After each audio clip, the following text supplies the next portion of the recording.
There we go. Testing, testing. Is everything actually working?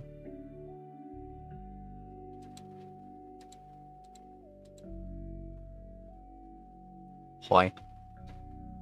Cool. It's a good sign.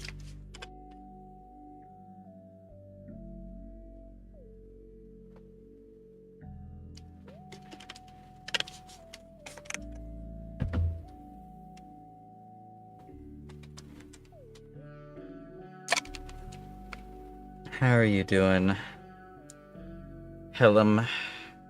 Hope you're doing good today. So you said you have some more computer parts coming, so that's exciting.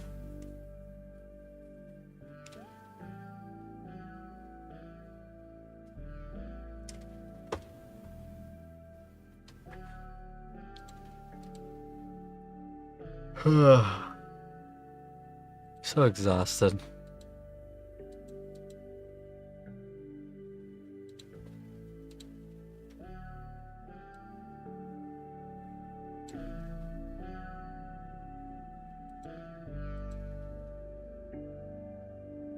Oh, ouch.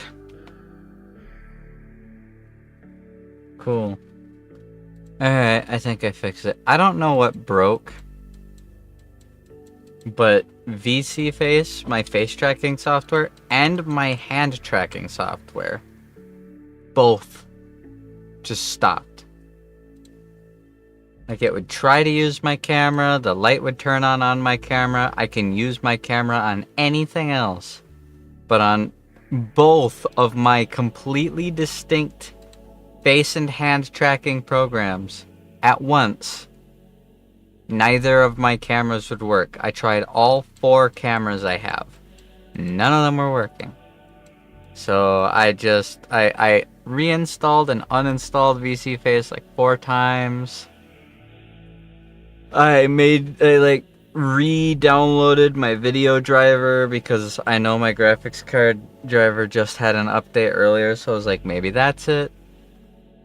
Eventually, I disabled both my cameras and restarted the computer a 5th time, and then turned the cameras back on after the computer was back on, and then it worked. So I don't even know what got fixed or what was broken. I'm glad it worked. I wish it didn't break in the first place. I had to have been streaming for almost an hour by now.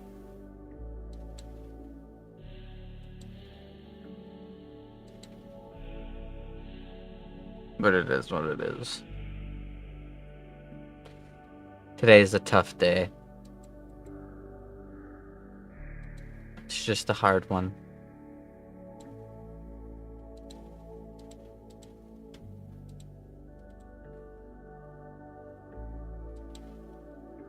Probably the glyphs and the greenstone didn't want to work today, probably. Or whoever's fucking praying for my downfall.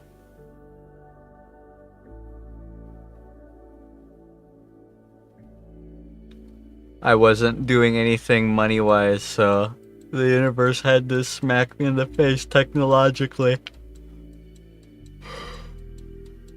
Ugh, sorry, I'm yawning.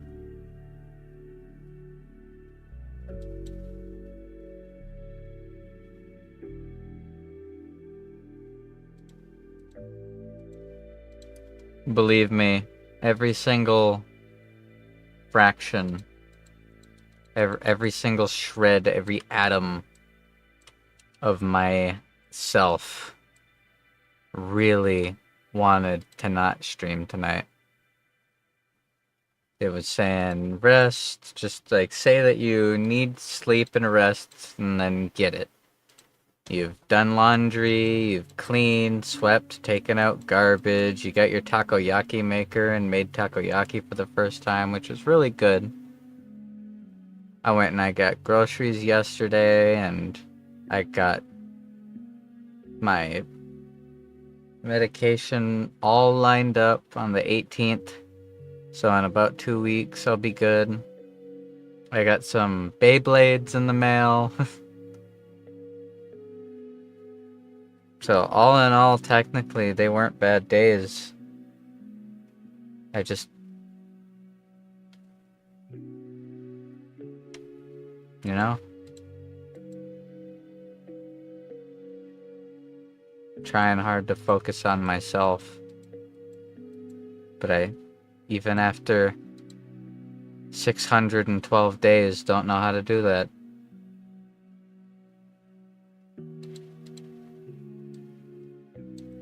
Makes it hard.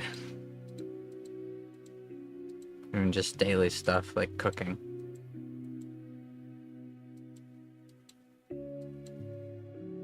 Oh. I had a short list of stuff I wanted to get done over these 3 days. I got almost none of it done. Almost none of it.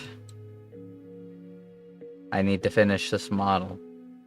It's finished, but there's like 3 things I can improve and fix on it. And I want to do that first. Because then after it's finished, I can focus on the character sheet and the short story. And then I'll have everything checked off by the 18th. And I can go on the medication, reduce my work hours even more, and then really focus hard on trying to find someone to make a channel for. And streaming myself in the meantime and doing the stuff that I want to do. But I ended up not getting any of the stuff I wanted to get done. Oh well. It is what it is.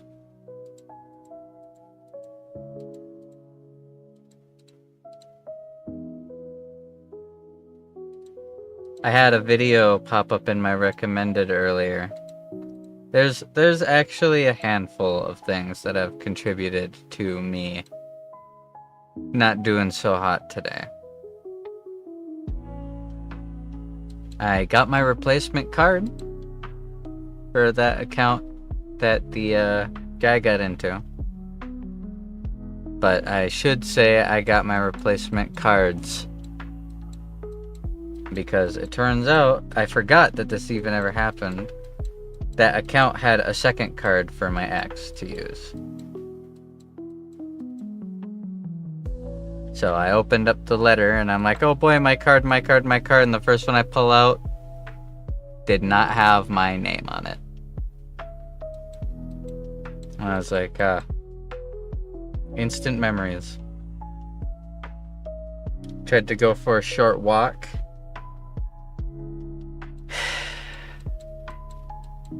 Wasn't really able to enjoy it. The weather wasn't very nice.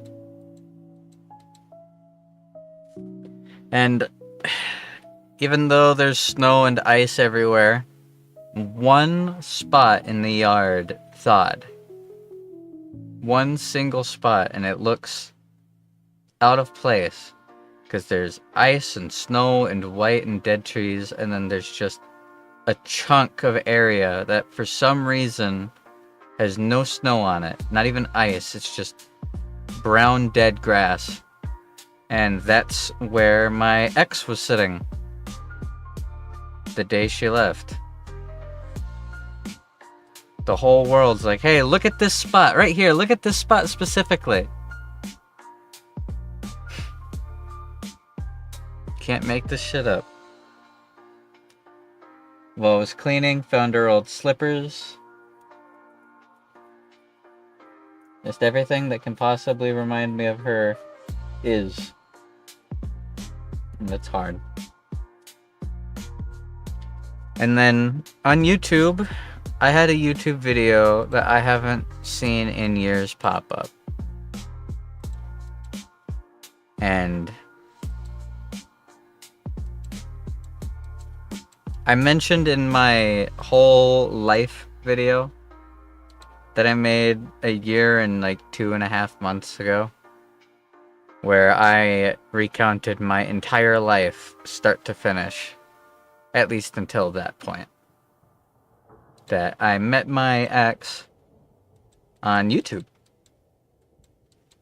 Not back when YouTube... For those of you who don't know, YouTube was a dating service when it first came out. And then people went, I can post things that have nothing to do with dating. And that's how YouTube started. People started uploading vlogs, people started uploading ads, people started uploading, eventually, gameplay content. So we'd always make jokes about how technically we still met on a dating website. She used to make Nightcore videos. And we actually met in the comments section of a Nightcore video, not one that she made. This was back in like 2012, 2013. Very long time ago.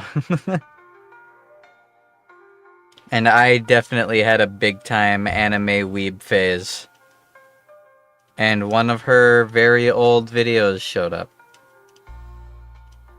It's 11 years old, and she made that video for me.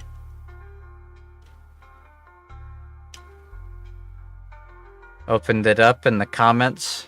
Someone asked, are you still dating him? 5 years ago they asked this, and she responded, yep, been living with him for 5 years. I have no idea why that video showed up in my recommended. I have no idea why today of all days the entire world seems to want to remind me how lonely I am. That all of my plans don't work. That my list grows and never shrinks. But it did. And believe me, after finding that, every fragment of me wanted to just go to bed. But I'm gonna play something. I refuse to just go to bed depressed today. So I'm gonna play the most nostalgic patch of Minecraft for me.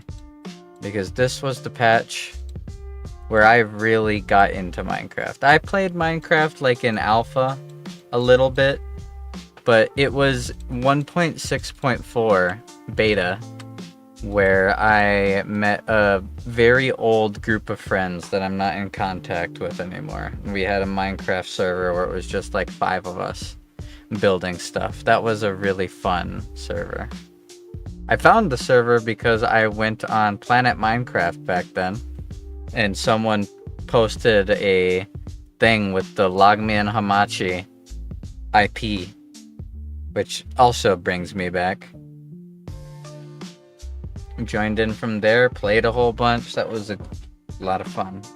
I've just been stuck in the past today. Memories upon memories upon memories upon memories upon memories upon memories upon memories.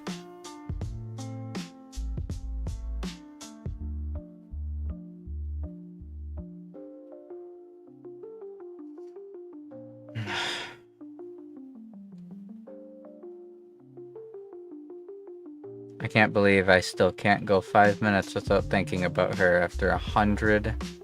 After 6...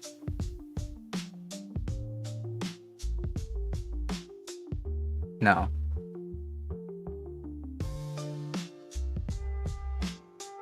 I'm trying to do the math in my head. How long has it been since 2 days before Halloween 2023? Actually, I can just find out like this.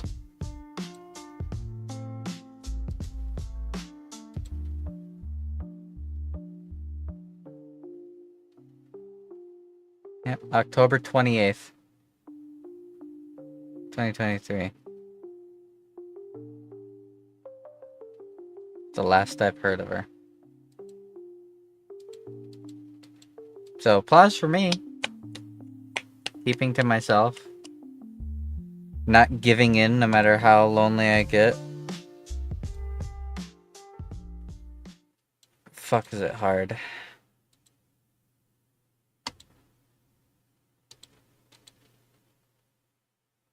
Let's see.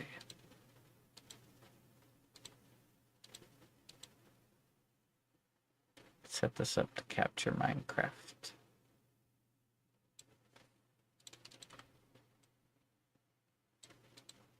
It has been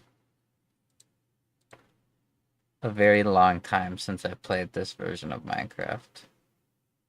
I don't know if any of the people I used to play with ever became, like, successful YouTubers or anything.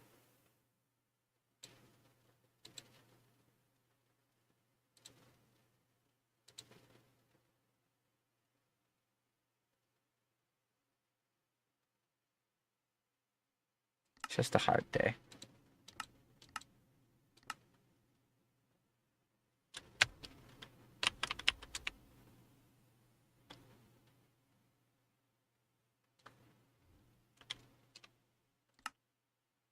Alright, music and everything is on. God, it all looks so different.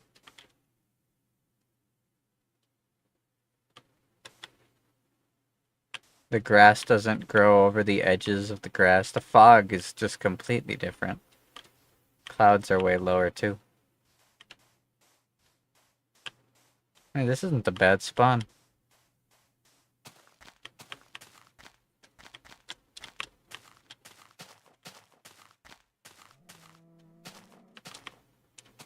That old-ass fucking cow sound. I saw a cool-looking building in the background.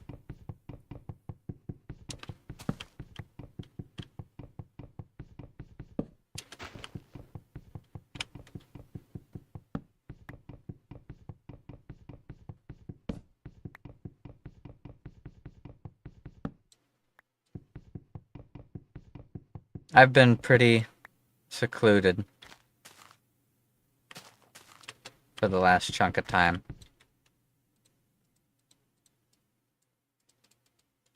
Can't click and drag to place items. I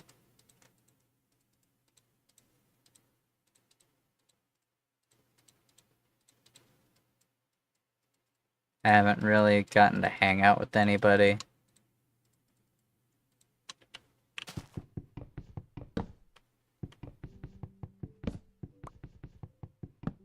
I actually was rewatching some Adventure Time, which is what prompted me to want to play Minecraft, because Adventure Time first, like, existed back when Minecraft first existed. Pretty much the same time frame. I remember sitting in the garage of my parents' house back when they were still together. The first special where the Lich existed had just come out. We were watching the episode of Adventure Time with the maze where Finn and Jake get the ancient psychic tandem war elephant.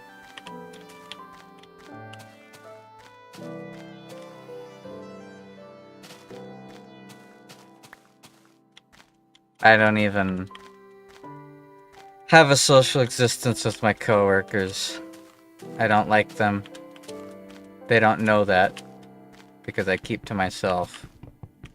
But most of them are pretty awful people. None of them have my phone number. None of them know where I live. Almost none of them even know what my face looks like because I wear a mask.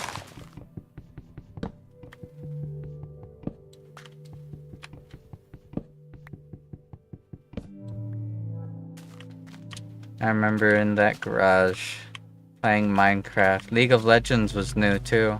Playing the shit out of that. I'm gonna build my house over there. That looks cool.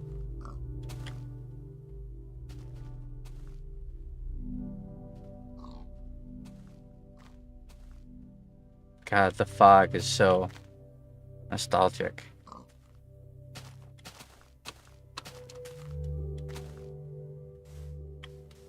I played Monster Hunter 3 on the Wii.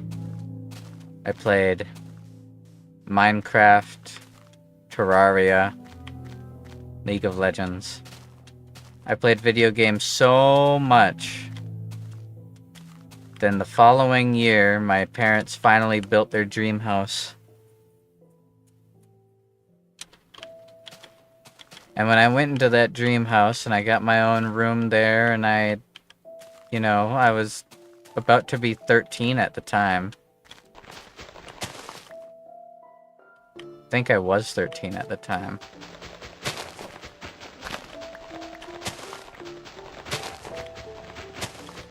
I realized I've done nothing but play video games for a year. I have no memories from this last year at all. Going out, hanging out with friends, going outside is just school, computer, sleep. School, computer, sleep. After that, I decided to do stuff more often. I worked up the balls to quit wrestling, which I hated, but my dad wanted me to be in a sport. It was very shortly after getting into that new house that my parents really started having problems in their marriage. They were noticeable when we were in the garage, but not that big. So it wasn't too long after we finally had our dream house that my mom came downstairs to me and my brother and sister and told us, we're going to your grandparents for a couple days. And I don't think I've seen my parents in the same room since. It didn't affect me that much, though. At that point, the kind of awakening moment of having spent so much time just playing video games and not doing anything kind of gave me a slightly different perspective. And I entered the best phase of my youth. At least until I was technically a young adult. Even though it was hard, my parents being split up after having them have been together for my whole life at that point, I got into a little series called Dark Souls. I remember playing Dark Souls for the first time. My mom was staying in her friend's little arts and crafts shack for the summer because she didn't have a place to stay, but didn't want to take us kids away from school or anything like that.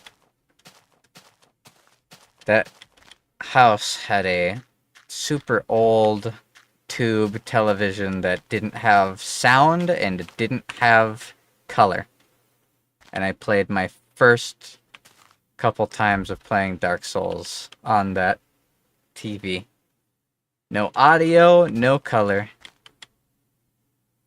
Then shortly after that, my dad got his own place and my mom got that dream house back. And it was in the basement of that dream house, after my parents had split, in my big-time weeb phase, watching Soul Eater and watching Zero no Tsukaima, that I met my ex. A YouTube comment section of a YouTube video that is private right now. Couldn't even go see it if I wanted. It was a Nightcore version of Parachute. I posted some cringy ass, man, I wish I had a girlfriend comment. And lo and behold, someone actually responded.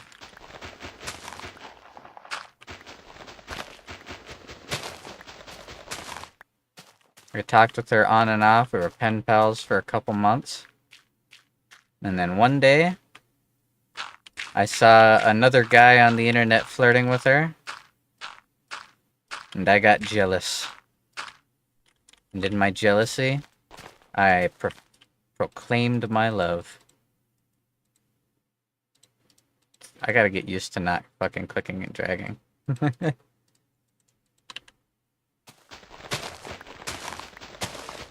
I then spent the next 10 years of my life devoted to her.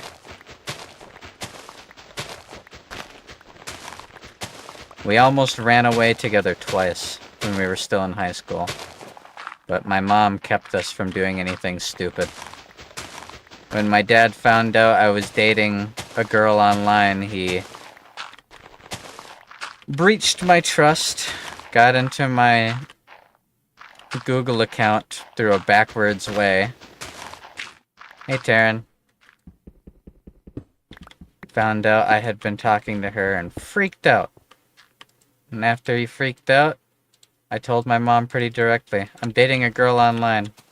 My mom was like, that's what he's fucking freaking out about? That's it? It was just a power thing. I love my dad and I have a good relationship with him now, but he way overstepped his boundaries. Way overstepped them. Just got dark.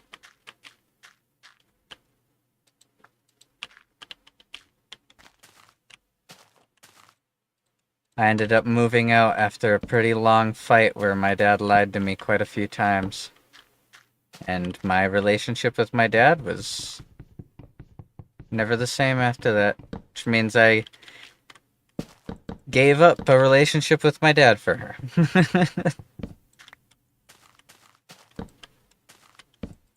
You're about to have TV night, but I had to pop in. Well, hello, Taryn. I hope you're doing good. I hope you have a good TV night.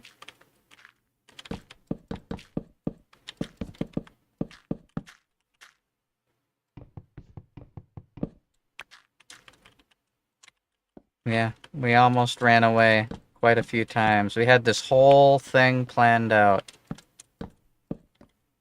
Right before we both turned 18, I was gonna drive all the way over to California in the night.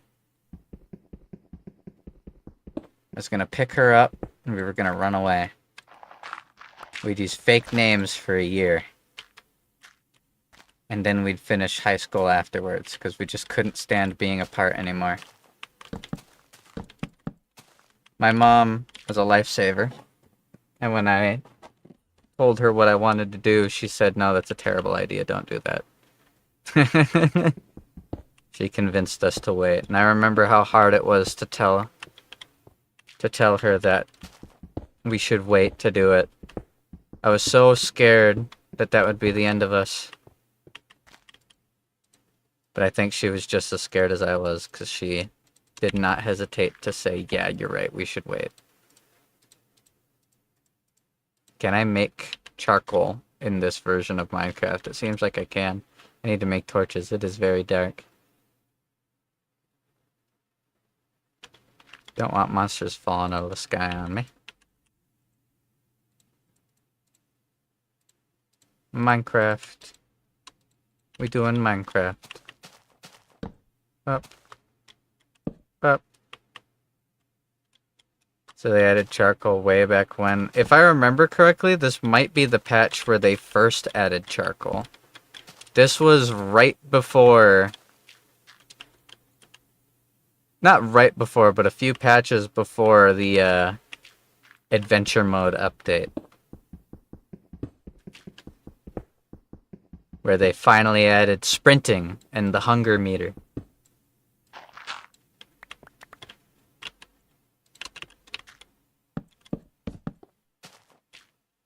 I wonder how my old friends are doing.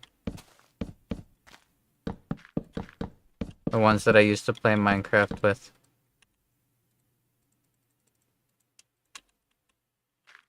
I wonder if they're doing good.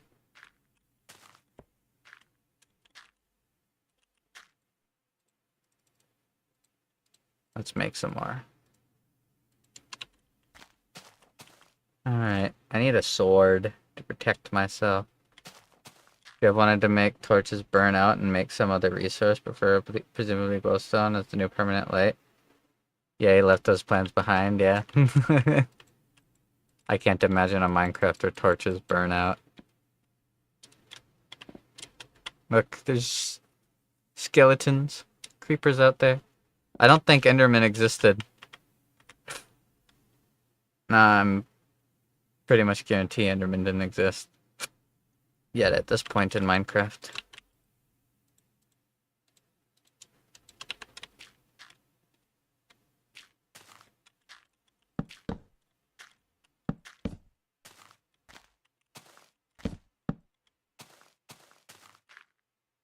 Let's make sword. Straight 3 lines of code a week. True. We gotta have 1 new monster every 4 years. Oh my god, this was back before swinging existed, so I just spam.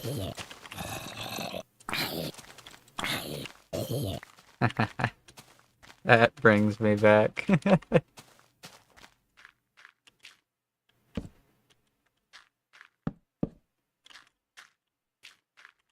Just want to make sure that no monsters are going to spawn around here.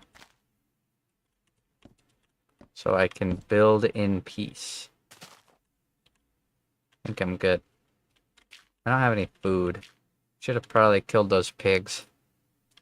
They should be alright for the night. Night's halfway over. Oops.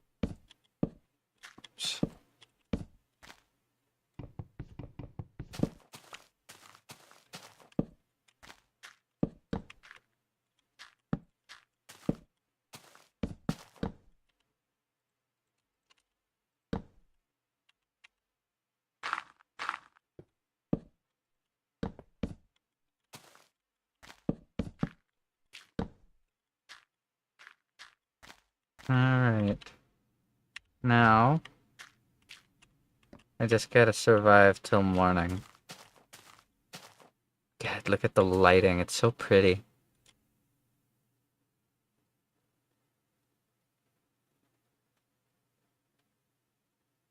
Stars.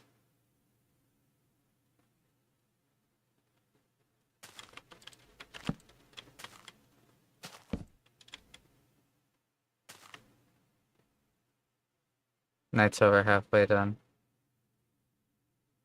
Cool. Anything else I can build while I wait? Not really. I also can't change my model. Apparently, when you're playing these older versions, you can't change the skin. So I guess I'm Steve. I'm Steve.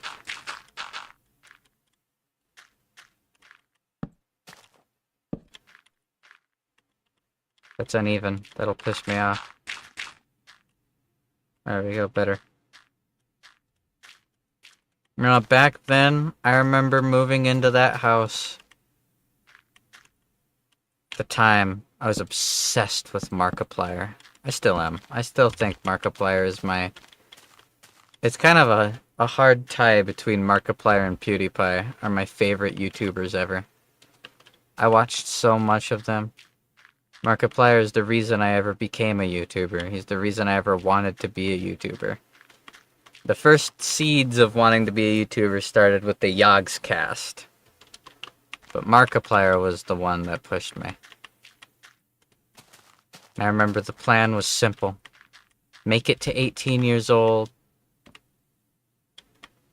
Graduate high school. Make enough money to go get Savannah.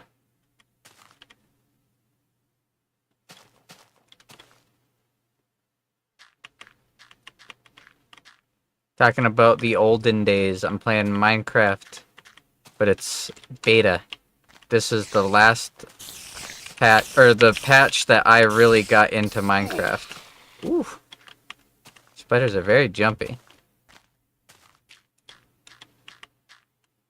The goal was simple. Make enough money to be able to bring her home and be a YouTuber. That's all I cared about. I'll work any job part-time. As long as I get to be a YouTuber in my free time, that's everything to me. And I did it all. I did all of it. Graduated with flying colors. 100% on every single class my senior year. The years before that I didn't care, but my senior year I decided to try. Dark Souls 3 came out, and I made YouTube videos for the first time. I put real effort into them. I had tried to make YouTube videos a couple times before. I made a Dark Souls 3 YouTube video. It got 1 million views. And in one night, I went from the 68 subscribers I had been stuck at for years to 3,000 in one night off of one YouTube video. I was so happy.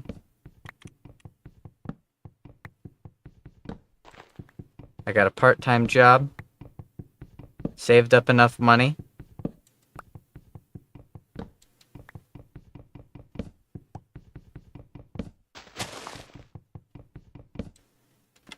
And then that summer, I flew to California. 3,000 in one night. It's more subscribers than my channel has now. 3 times over. Back in 2016, that's pretty decent sudden growth off of one YouTube video.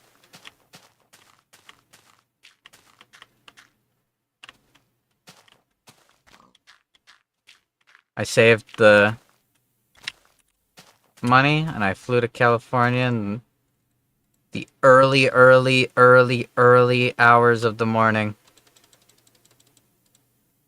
Went to the San Jose airport. I had never been there before in my entire life. I had no directions, no guide, and I was completely alone. I landed at about noon. The very first thing I did was I went on Google Maps, and I looked to see if there were any parks nearby, because I had to wait. I had to wait until midnight. That was the time that we agreed we'd meet up. So, from noon to midnight, I hung out in a park. I could point out the park. Hold on, I'm gonna point out the park. I'm gonna point out the park. Google Maps. Oop. San Jose. There we go. Alright. So, I landed... Where's the airport? Here it is.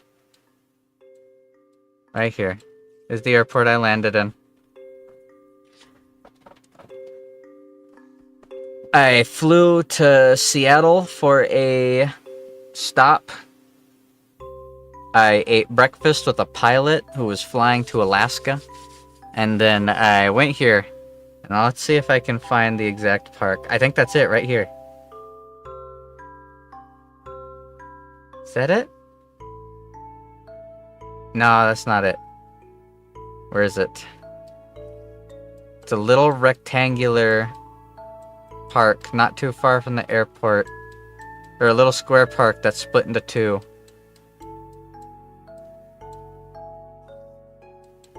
It had a statue in it. And a little park on the other side. I don't think this is the same layout, but that's not the name of it.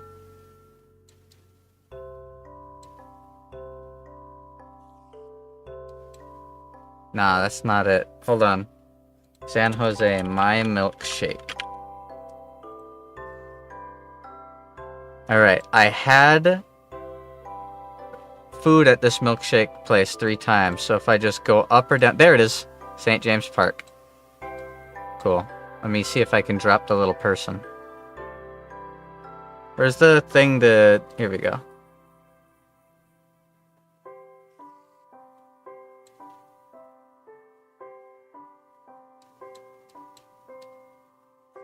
Wow. I spent almost all of the 12 hours. It's very different now. I don't actually... There's the statue over there, yep. These benches all around here, each of these benches, each of them,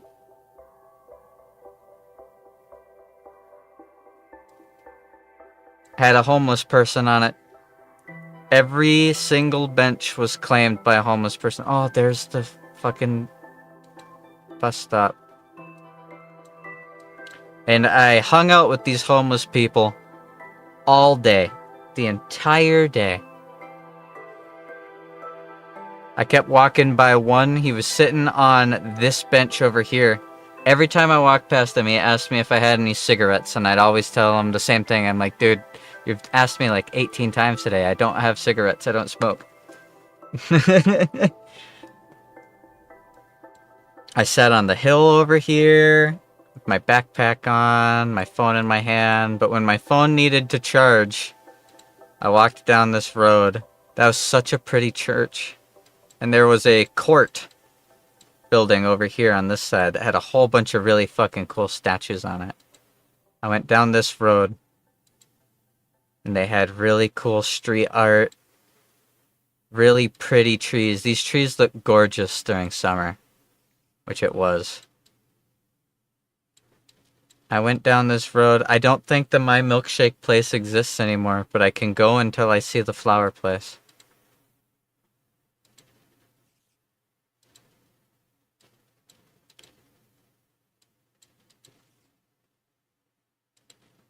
I remember that. Yep, paintings all over the walls. I'm pretty sure My Milkshake was like right here. This was the My Milkshake place, or right here. Yeah, it's closed. They had milkshakes themed after superheroes, comic superheroes. I had a Joker one. And it was in that building that I listened to a song that I listened to a lot afterwards called I'm Weak. And ironically, that song is extremely apt for how I am now. If you keep going down the road, I wonder if this flower place is still here. I kind of hope it is. There it is. There it is. It's actually still here. Rosies and Posies, Downtown Florist. I went to this building, and I said I needed a blue rose because I was going to meet the girl of my dreams today. They gave it to me for free. They didn't even charge me. I walked out, and standing right here, riding right past me, was what had to be a 4-foot-tall, fat old Mexican dude on one of those really silly big-wheeled tricycles. And as he's riding by me, he stops and he goes, "Is that for a girl?" And I went, "Yep, I'm gonna meet her later." And he said, "Men like you make us boys proud." And he laughed a really wholesome, hearty laugh. And he continued rolling down the road.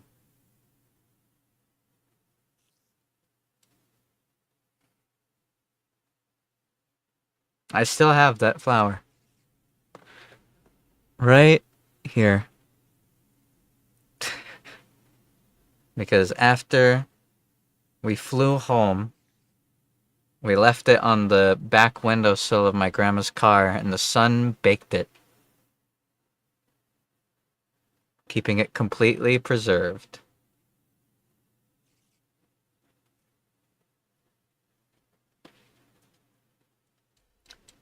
I went back, hung out at that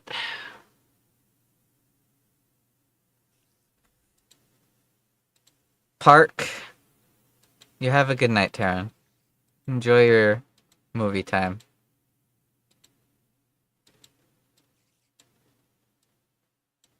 I hung out at the park until about midnight. I spent the whole day.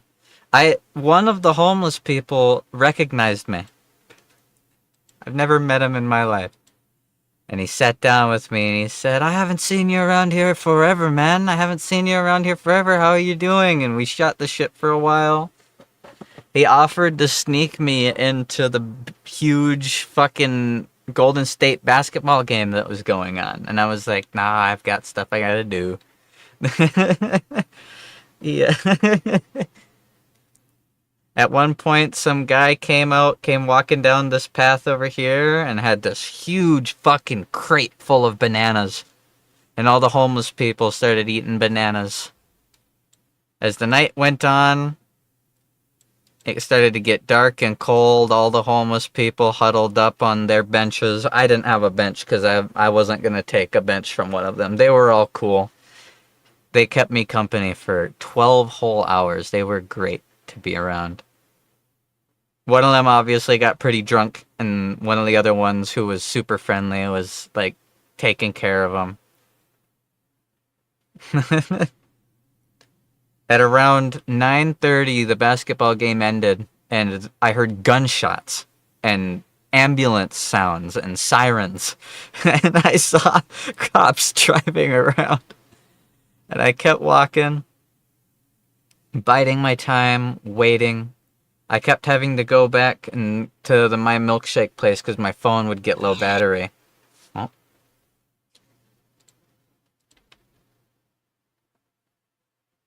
What the fuck happened? Did a pig fall from the sky?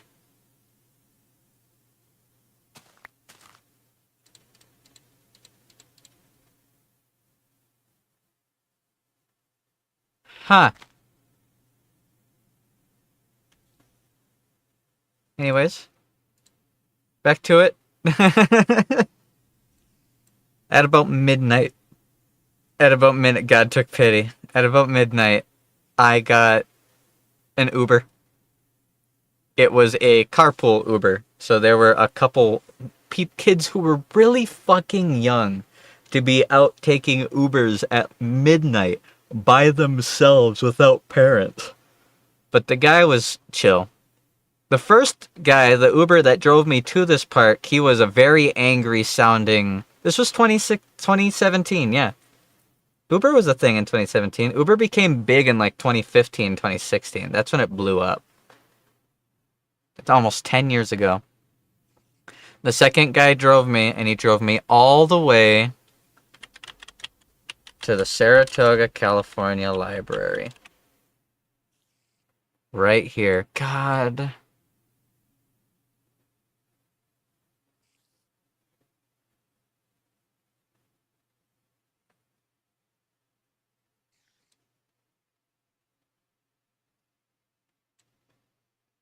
It was the middle of the night, so the library was closed.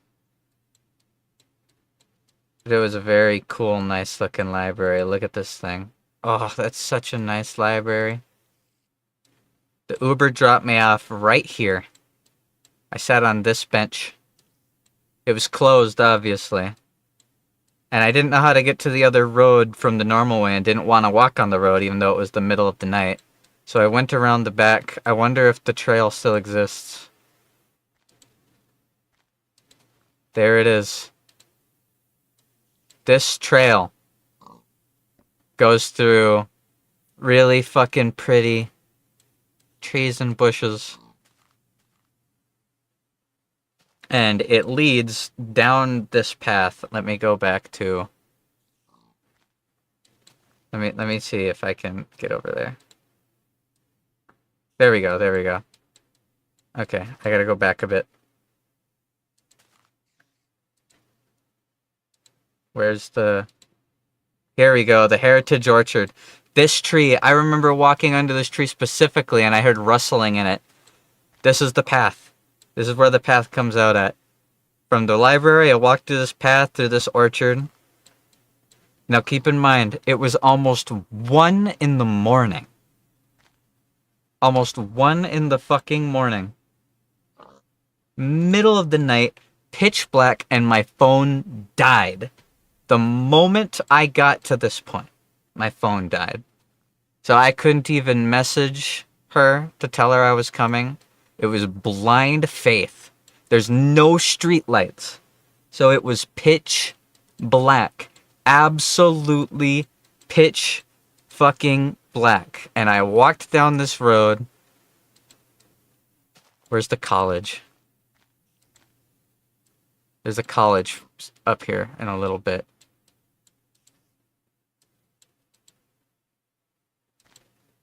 West Valley College, there it is. I walked by the college. I remember these signs. And I kept going. I wonder if the house still exists. Not trying to dox anybody. I know for a fact that her and her family don't live there anymore, so I'm not doxing anyone. But walked by a ton of trees, this road was a little windy. It was such a peaceful, quiet road. There's the big West Valley sign. Looks like they did construction. I hope they didn't change the layout too much, because I want to see that bus stop. On Fruitvale Avenue. There's a cop in front of this guy.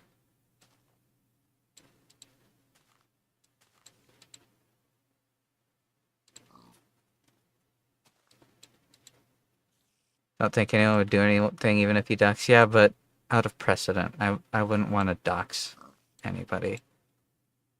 Is that the house? Nope, nope, nope. This isn't the house yet. Lots of gated houses. Lots of gated houses. And these were fucking pretty houses. This part of the road was a little easier to walk on because there were occasionally streetlights, and most of these people's super fucking fancy nice houses had light systems near everything. We're getting real close though.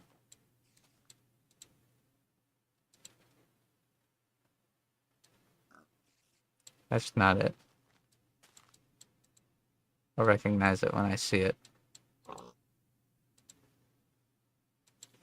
It's hard for me to remember exactly where, because it was fucking pitch black. I don't recognize very many of these houses because of that. But I'll recognize the fence.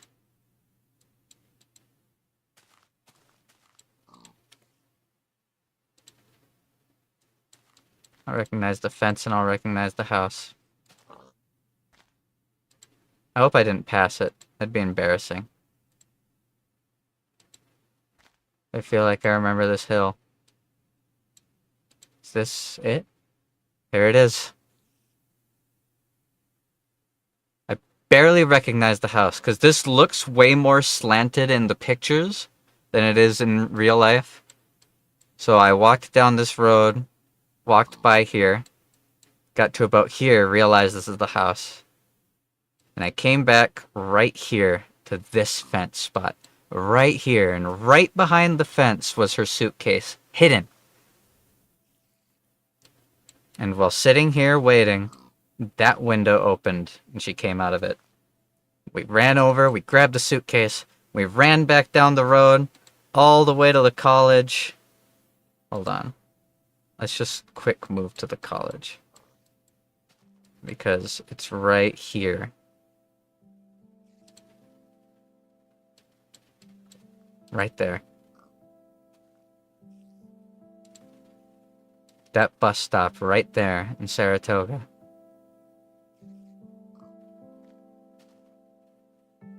We went there, she pulled out her mobile charger, charged the phone back up so that we could call an Uber. This was all empty. Summer, no one's at college. And I gave her the flower and we Ubered all the way over back to the airport at about 2:30 in the morning. And we spent the night on the floor of the airport waiting for our flight back to Minneapolis.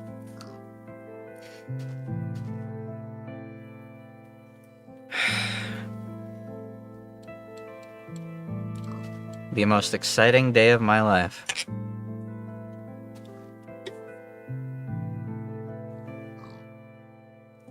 Four years of planning.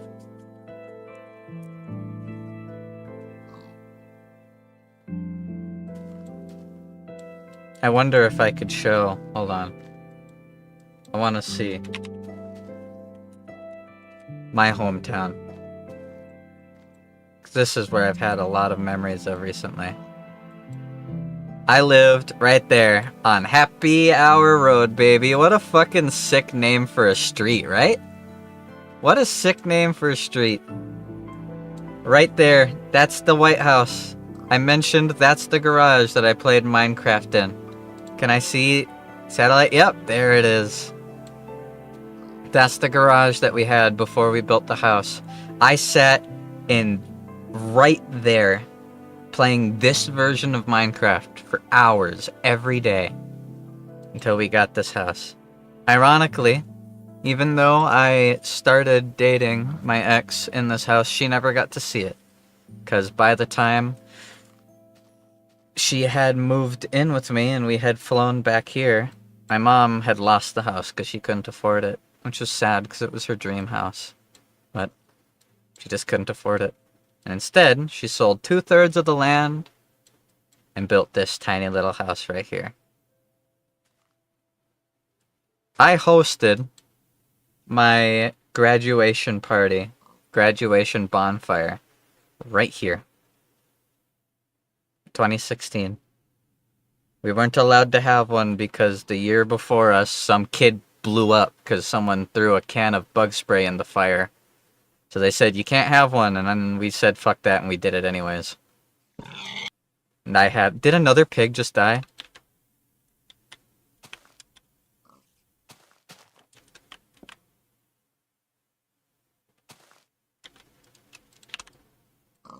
No eating animation, just instantly eat.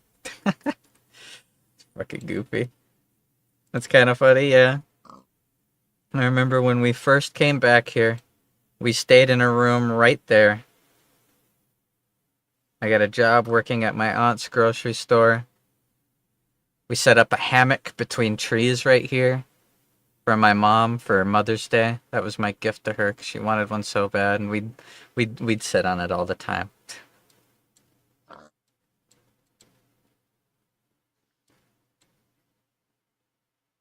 I could tell you 100 billion memories.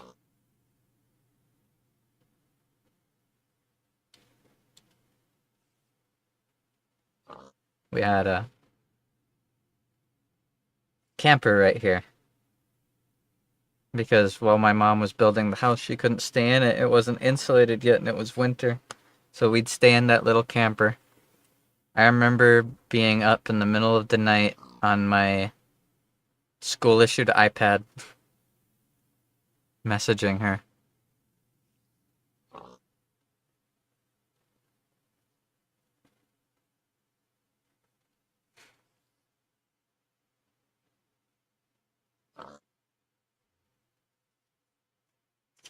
Love like you'll never love again.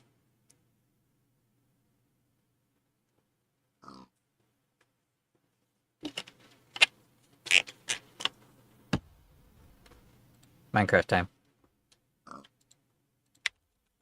Where's that pig that fell and died?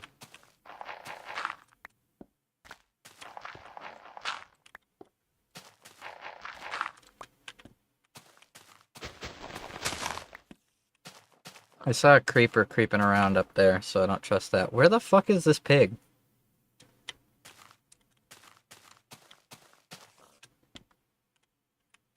It's gotta be above me.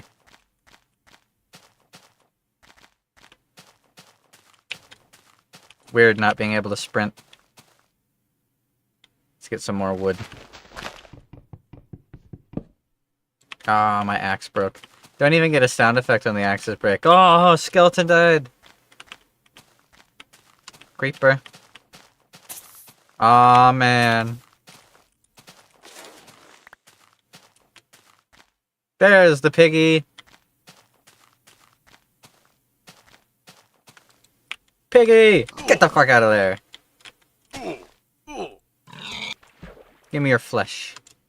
Also, no swim animation.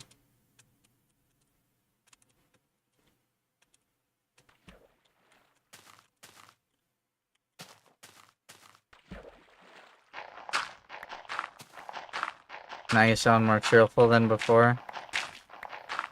Oh my god, it's a ton of flint.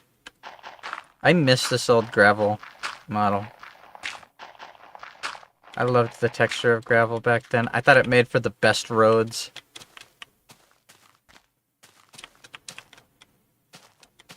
Even though it hurts like hell, it's nice remembering. Because I miss her.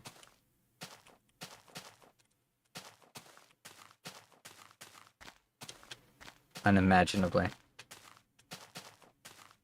612 days.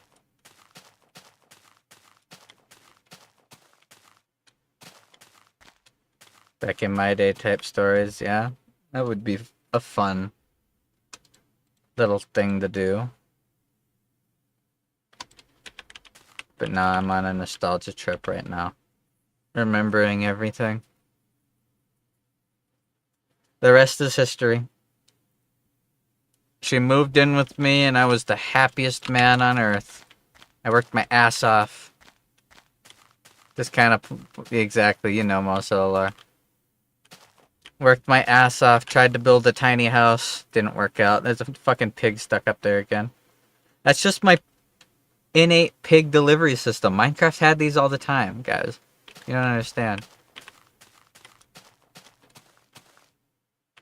I forgot I was building an axe.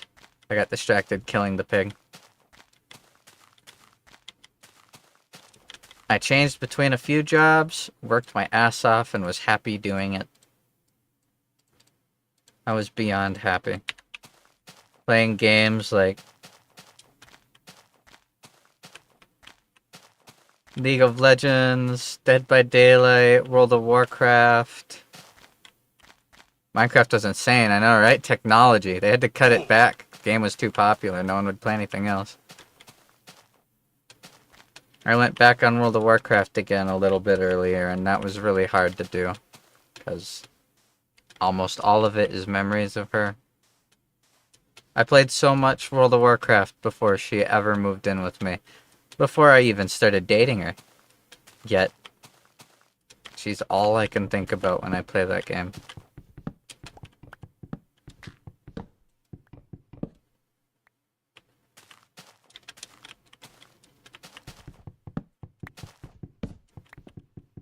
Which is ironic, because when I first tried to get her to play it with me, she fucking hated it. She would do anything. Plants vs. Zombies was big back then, but she would do anything if anyone else told her to do it. If I asked her to do it, nope. Instant no to literally anything. Hey, you want to try playing this game with me? Nope. You want to play Phasmophobia? Nope. Want to play League of Legends? I don't want to play League of Legends, but then a moment one of my friends says, hey, you should play. Instant. Every time. She refused to play World of Warcraft. I got her an account, and I finally got her to try it, and she acted like she was having the worst time in the world. She was so upset that I was making her play that dumb game. She then proceeded, over the next 7 years, to play so much World of Warcraft. Because I was completely right. I knew exactly what she'd like. And she hated it. She hated how I was always right. And I know that seems like a very self-delusioned thing to say. But it would happen all the time. The reason I was always right was because I've been on the internet before, and she was never allowed to, really. So whenever I saw fucking drama brewing up in a Discord, I'm like, yeah, drama's about to break down in that group. She'd go, nah, no it isn't, and then it would. Or when she joined a World of Warcraft guild and was like, yeah, I'm playing, they're all a bunch of like 40 and 50-year-olds, it's fun, it's older people.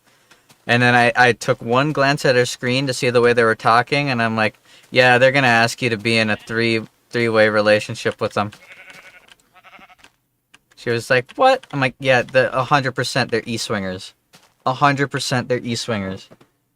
And they just found a fucking 20-year-old girl, an attractive 20-year-old girl on the internet playing World of Warcraft with them. They're E-swingers. 1,000,000,000%, I guarantee it. Literally an hour later. An hour. That's how short it took for everything I called from a mile away to come true. An hour later, they asked her if they wanted... Oh, that was weird. If she wanted to E-bang with them in an E3 way. She was so upset that I was right. I knew all the games she'd like. Phasmophobia I knew she'd love, even though she was scared of horror stuff. And she refused to try it until Odd here told her to. And then she immediately did. What the F is E-bang? You young lad. You don't understand how people on the internet in 2016 to 2019 would have E-sex. It was all over the place. What do you think got me in trouble with my dad over? He was pissed that I was flirting with and stuff with a girl on the internet. Because it could be a 45-year-old black guy from California.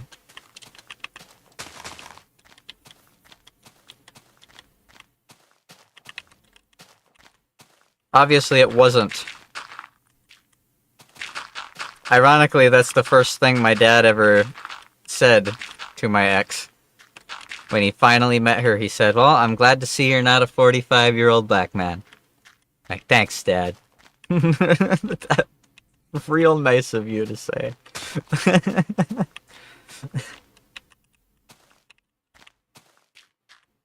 I never played Final Fantasy XIV. Final Fantasy XIV was a game I never got into, although she did. When World of Warcraft had its big falling out and me and her both stopped playing World of Warcraft, we tried Final Fantasy XIV. But I was blind at the time, and I was suffering from a lot of problems with multiple sclerosis, and I just couldn't play. And I remember I felt so bad because she wanted to. And she went on ahead with a few characters, but she refused to play that one character without me. We did that a lot on a lot of different games.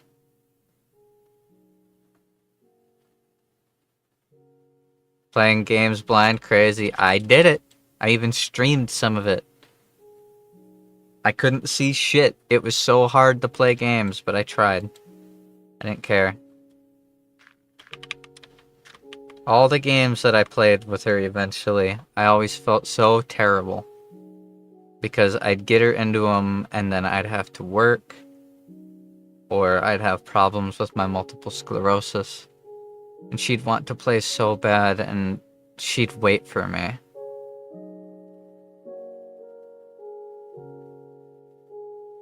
I remember her wanting to play L-Sword with me, because I got her to play L-Sword with me back in probably 2018. But my stomach was dying, my gallbladder was rotting, and I couldn't even keep my head up. I couldn't even keep my head up. I was so sick. And she wanted to play that game with me so bad.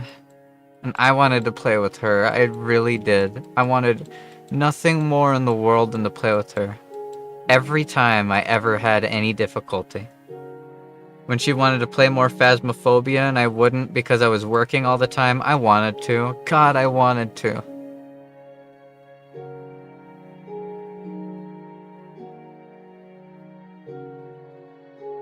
But I couldn't.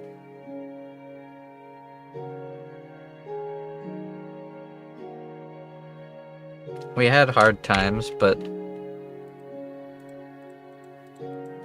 I was happy.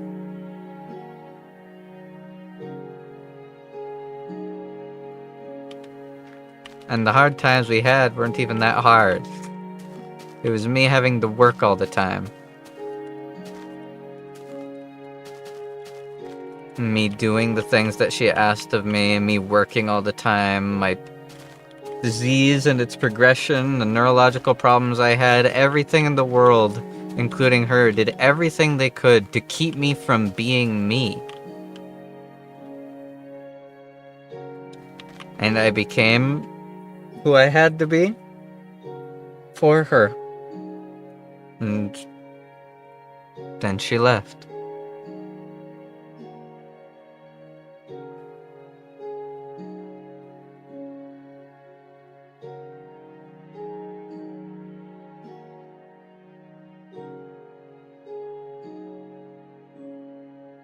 You want to know the hardest memory for me? That breaks me every time I remember it, but I remember it at least once every day. It was shortly after I finally got her to start playing Minecraft with me. And he fell. I had just moved here. I was in this room, sitting exactly where I am right now. But my grandparents are very religious. And they didn't want us sleeping in the same bed together. And So she had to sleep up in the attic, but I didn't want to keep her away from her shit, so I said, no, we're not doing that. I'm not making her sleep in the attic. We will take turns sleeping upstairs.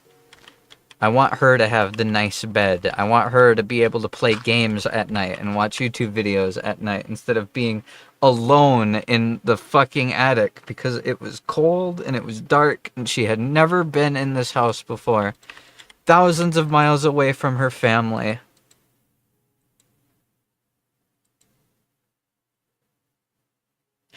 And she was lonely.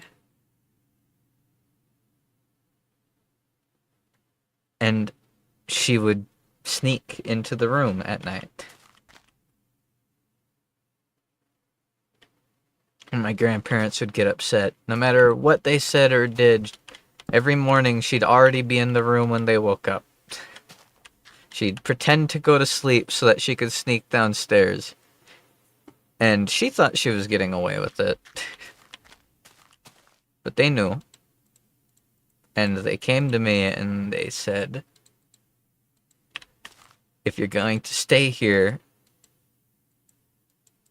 you can't be in the same room. We know that she's sneaking. You have to stop her.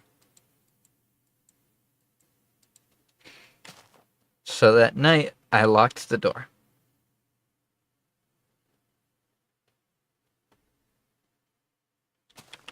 And I remember her knocking on it. I hate myself for not opening that door.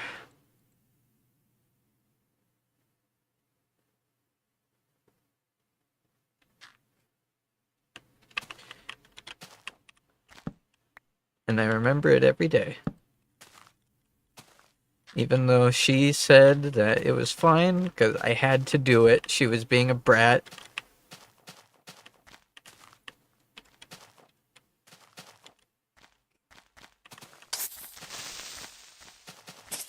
It still hurts.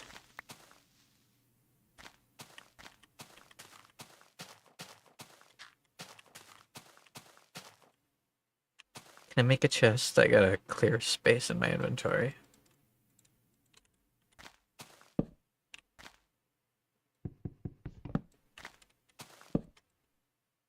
Still remember that every single day. How many days did I say it's been? 612?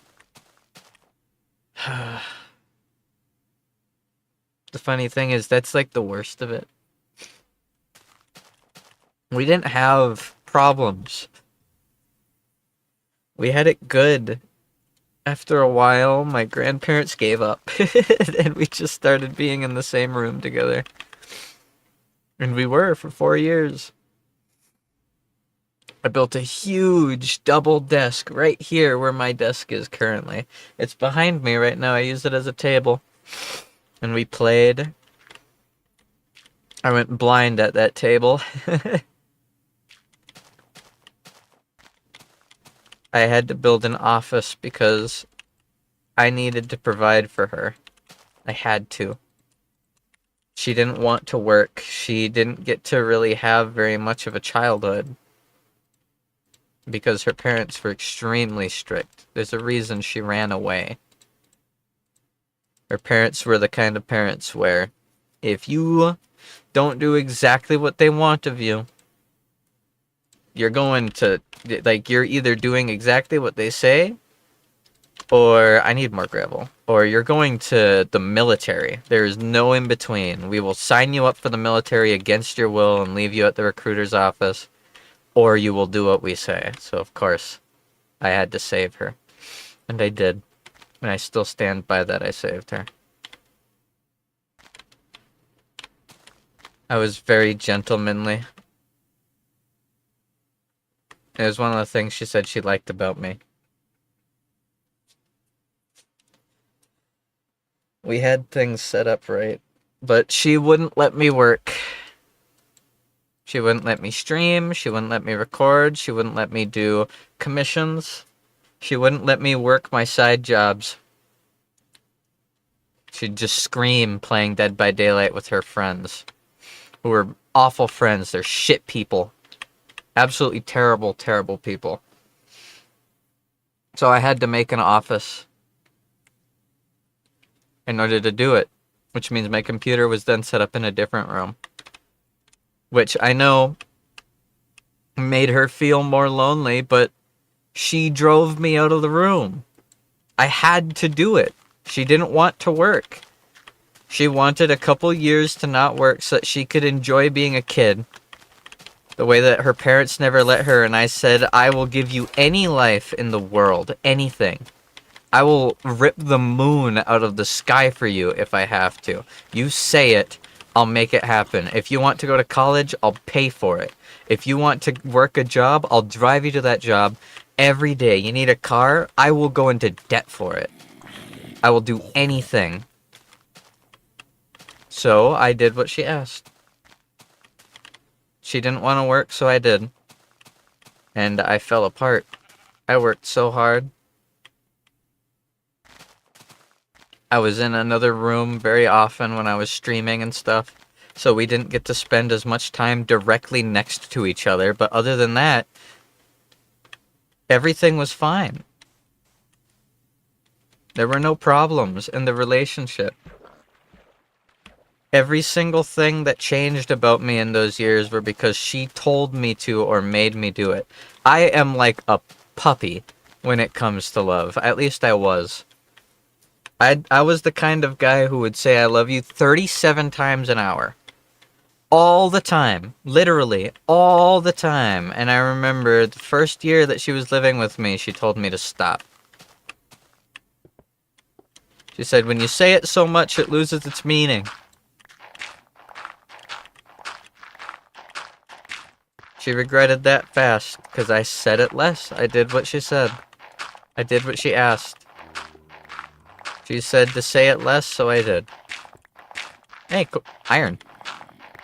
Look at these beautiful Swiss cheese fucking tunnels. Oh, Minecraft cave sounds. She said to say I love you less, so I did. She started developing health problems because she wasn't taking care of herself, so I went out of my way to accommodate for them. Whenever she told me she wanted more intimacy, she got it. Whenever she wanted more anything, she got it. Every time I saved up any degree of money, I didn't spend it on stuff I wanted. I took her on trips that we really couldn't afford. Spent money on things for her. I wanted to spend more, but I didn't have more to spend. I didn't have money. Even though I worked all the time and was blind, because I worked myself blind, I literally exhausted my body until my MS took my eyes from me. That's how hard I worked for her. I need one more wool. Thank you.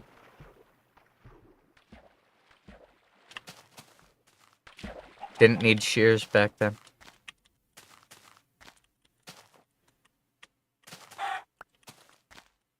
She turned me into someone that I wasn't. Where I was working all the time. And apparently that was all it took for her to throw 10 years away.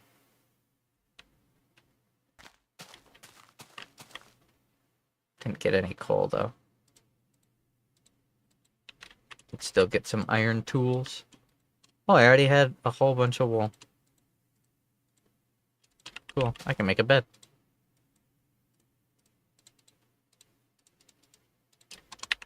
There was only one color of bed back then.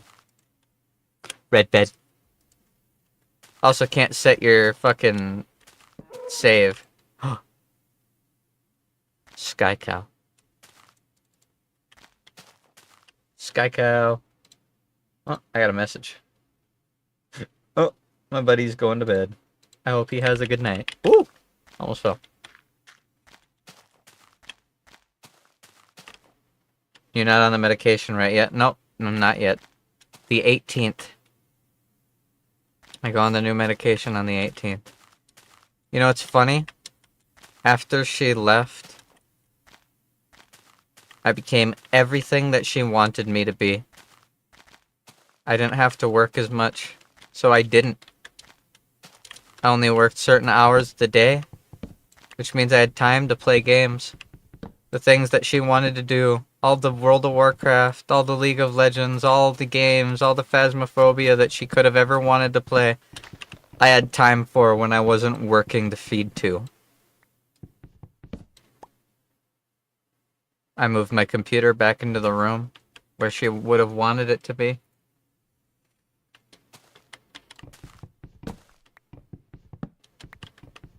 I'm more physically active. I eat home-cooked meals more. And yet every night,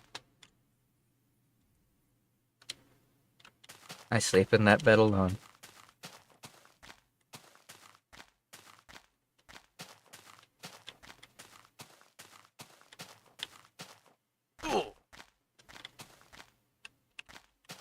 It's crazy how a year and a half can pass. It's almost been 2 years. Almost 2 years can pass and I still am like this.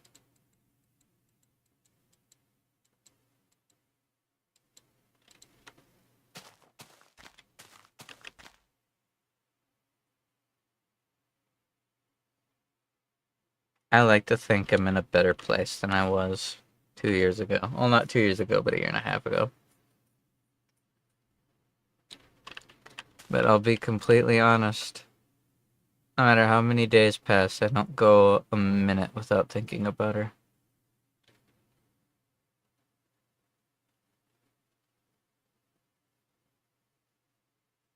I can't help but think about how happy we'd be if she just didn't leave. Everything she ever wanted was right there. She could have had it. And she, out of pure spite, bent it into something else. And then used it as an excuse to leave. Lied to everybody about all of it. And nobody took my side. Not my work friends, not my IRL friends, not my family, not her family.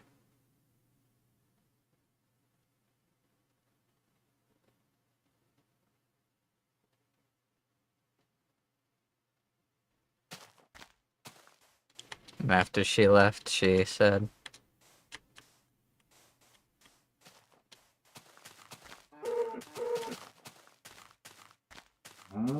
that all she ever wanted was more time together, to be closer together. I don't think steak existed back at this time. Pretty sure pigs are the only way to get meat. God gives bread to those who are not hungry, or something like that. Yep. She said, I hate how you don't say I love you as much as you did before. I wonder why. And then she said, I know I never should have said that, but but. You told me to say it less, so I did.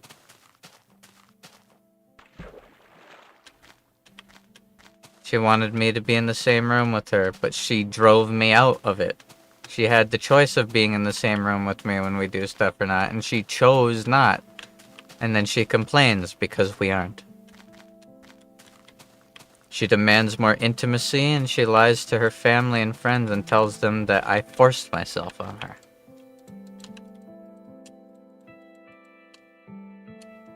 That's why it hurts. Because I didn't do anything wrong.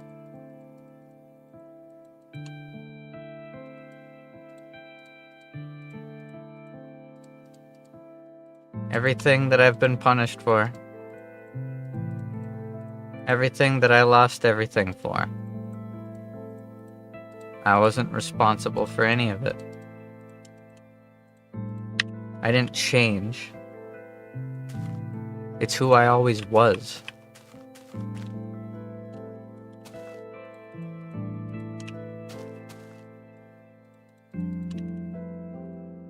I didn't change to say I love you more often. I always wanted to. She made me not.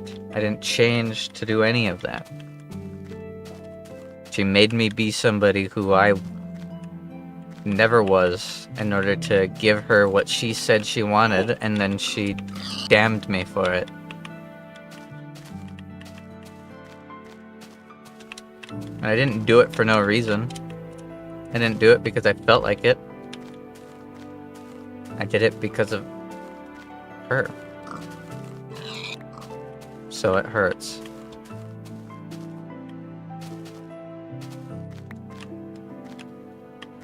Hurts quite a lot. Hey, Keg. Hope you're doing good, man. Oh, look, the pork chops don't stack. Classic. I need coal. There's coal right there. There's coal down there. I'm gonna go get that coal. Doing great. I'm good to hear. Good to hear. Glad to hear that. Okay.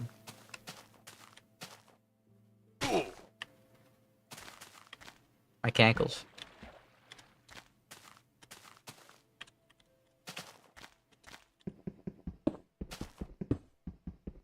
First Beyblade memory? Barely have it. I was a child. My sister wasn't even born yet. That Christmas... No. It was my birthday. My dad got me Beyblades and a little plastic Hasbro arena. And he got me a Hot Wheels Fireball. Which is a recalled product because it would sling the cars in a circle and then the cars would launch off and hit people and break things. I loved that thing. Even if it was a hazard, it was so cool. I don't even remember what Beyblade I had, but I remember playing with my younger brother.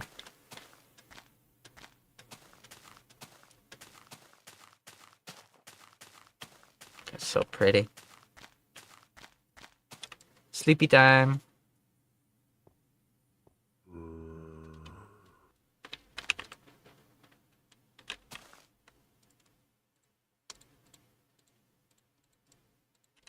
Alright, now I can build torches. I do not remember what Beyblades I had, no. That was a very long time ago. Some of my earliest memories. So I'm afraid I don't. Alright. Let's go mining.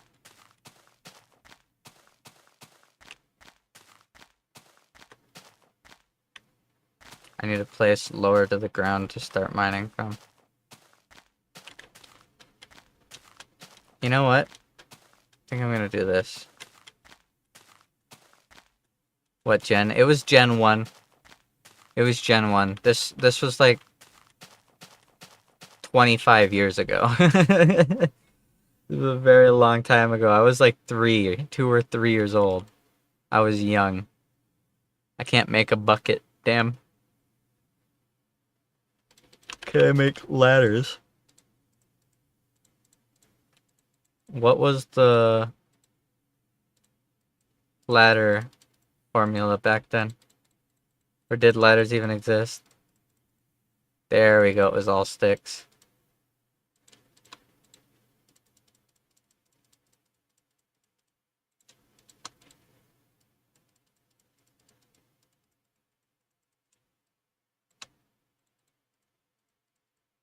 So I have to place it all individually because this is old Minecraft. Only 12? Is that enough to get down there? Looks like it.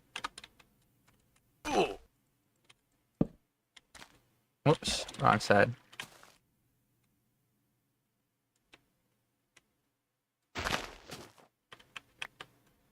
What the first Beyblade memory you have? I remember playing with my brother then.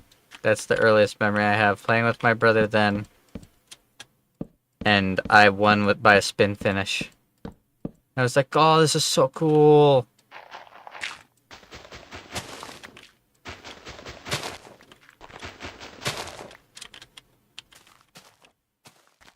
There we go, that's something.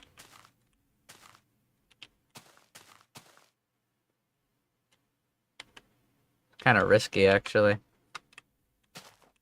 And I'm kind of low on health. I should go kill some pigs.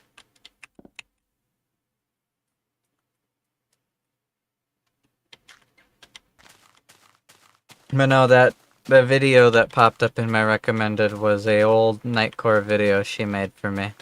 For my first birthday while we were together. And I can't believe the fucking chances that it would show up in my recommended today. Did you also scream the special moves of the Beyblades back then? Nope, because we didn't watch the show. So we didn't know the special moves. We didn't get to watch much TV when we were young like that. That changed quick. We got to watch a lot of TV after a couple of years, but when we were that young, we didn't really have a TV. The only television we had in the house my dad used for the Nintendo 64.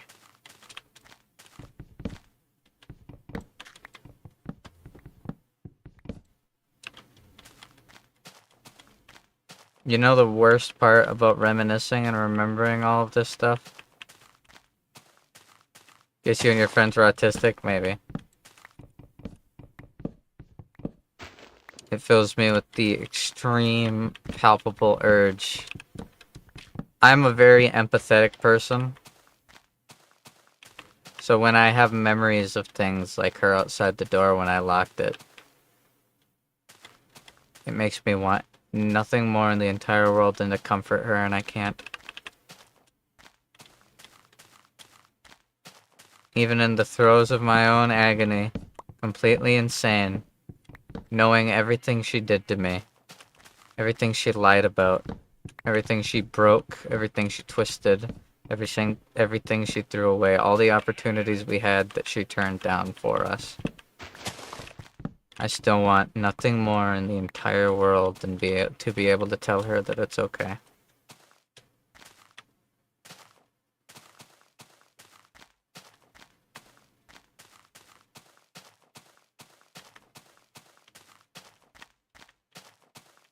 And not it was cool as a kid, it is cool, because while I didn't yell the special moves back then, I yell the special moves now.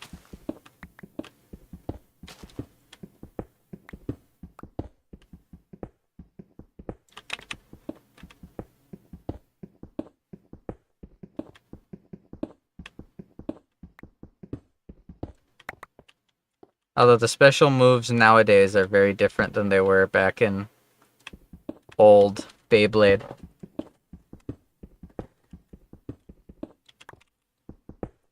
I was not autistic then, but I am now. You want something crazy?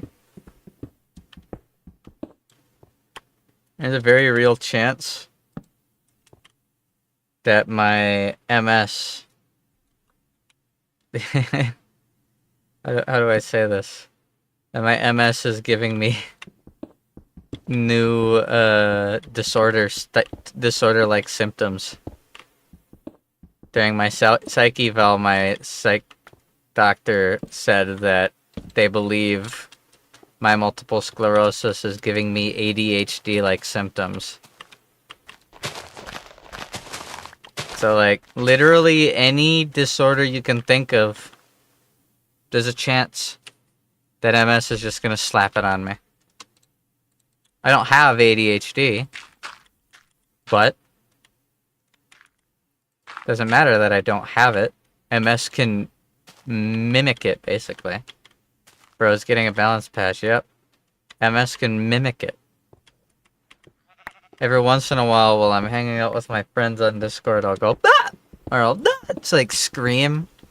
Try and get a reaction out of them, and I'm like, hold on, that's an autistic tendency. That's like Tourette's. So then I start worrying. Am I doing it because I think it's funny and it elicits a reaction? Or is it uncontrollable? Because if it's uncontrollable, that's something I need to mention to my doctor. Because it might mean I have a new lesion that's giving me symptoms similar to Tourette's.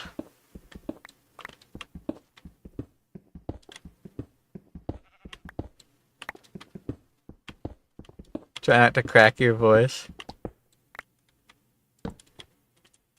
It might be cave divers. I've seen that video. I've seen that video, the cave divers when their friend's voice cracks and it's the guy sitting there with the shoes sticking out of his mouth and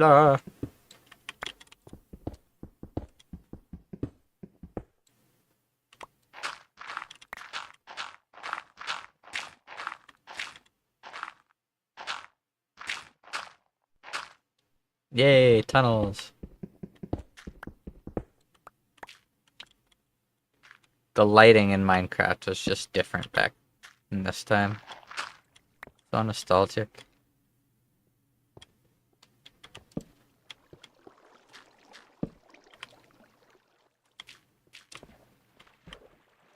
This will never be as crazy as a cave diver. We can't make any promises, dude.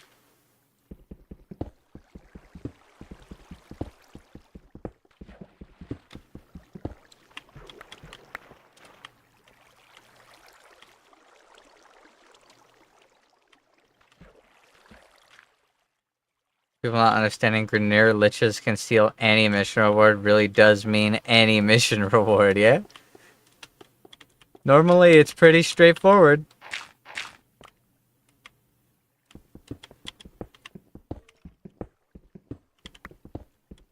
Warframe was another game that I got my ex into. I played so much. The first time she left, she was successfully tricked, and I say tricked lightly because I called it coming from a mile away, but she was naive and was so convinced I had to be wrong at something. She had everything. She had no responsibilities. She had food, comfort. She was able to get anything that she wanted. All she had to do was ask me for it, and I would let her know whether I could make it happen, and I would if I could.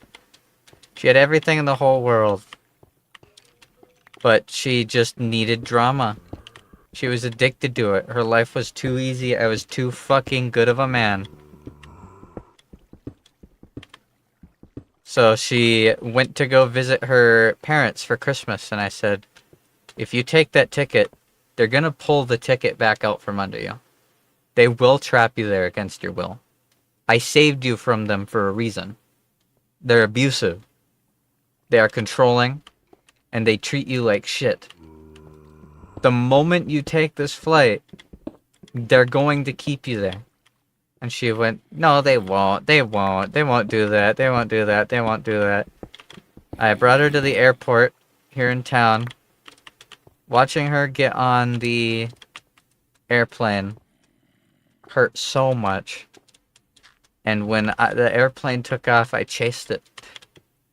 I chased after it in my car, going as fast as I could down any road I could to keep vision of that airplane. And then I parked and I cried. You know what her parents did the moment she got there? Canceled her ticket back. I was right. And she hated me for it.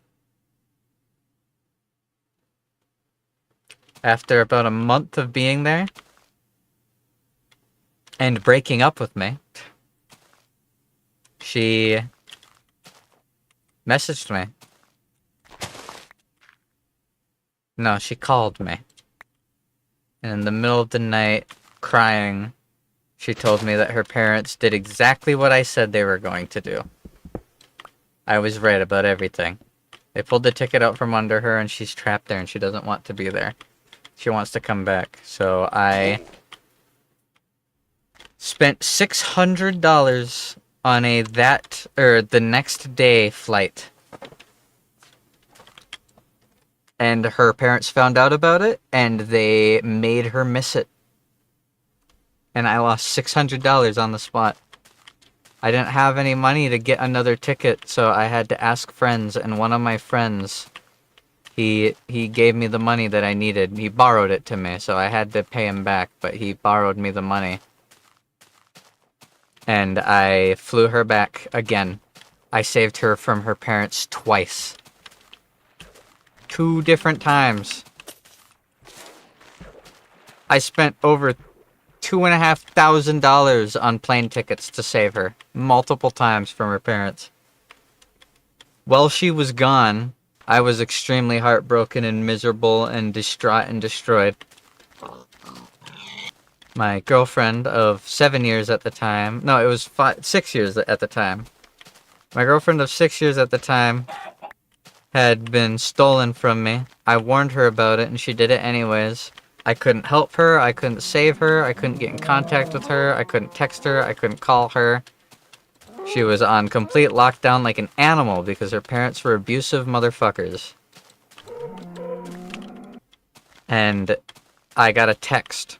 I still don't know to this day if it was her or if it was her dad that she was breaking up with me. Later, she told me that her dad did that it wasn't her.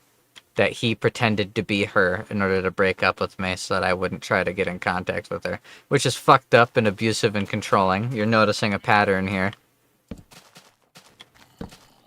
I called her dad, and I called him a square-headed, short, fucking leg day skipping, red piece of shit, fat fuck, piece of garbage who leeches off of his wife and controls his kids because he can't control himself. And he got so pissed, I was just listing off insults. Telling him that, you know, they make machines to work out your legs too. No matter how wide your shoulders get, you're still gonna be short. He was screaming, he was so mad. That was so fun. Fuck him. What a terrible waste of skin. Yeah, it was ironically a lot like his daughter. He refused to work, and he just lived off of his wife's money and was super abusive to his wife.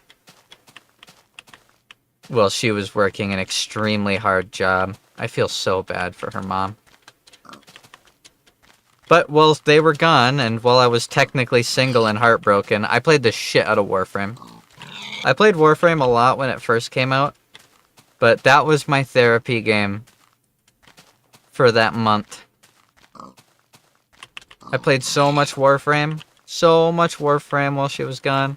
The funny thing is, I had another woman who was there for me and was willing to immediately start taking care of me, and I turned her down. I'm glad I did. That woman ended up being a total skank. She was a complete major whore. So I definitely made the right choice. But I even turned her down. I was like, nope, I'm playing Warframe. I played Warframe for 12 hours a day every day. I stopped working for those couple of weeks because I just couldn't handle being separated.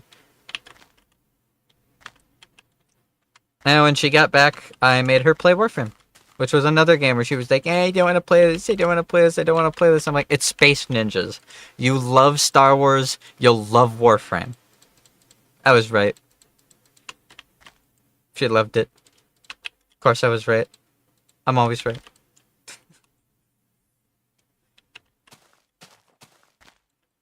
And then I dropped off playing Warframe. I've tried playing Warframe a couple times since, but now all I can think of when I play Warframe is her.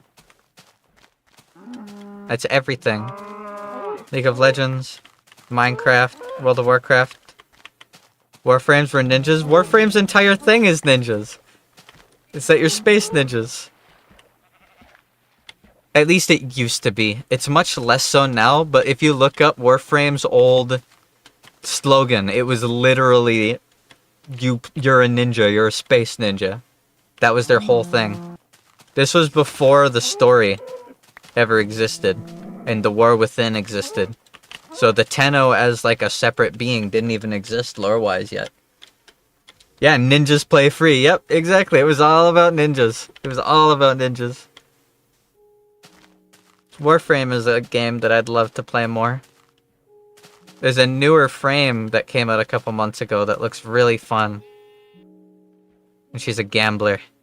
Every time you use her abilities, you roll dice. And depending on how many sixes you get increased abilities and stuff. It's so cool. I love stuff like that. Did you play any of the new War?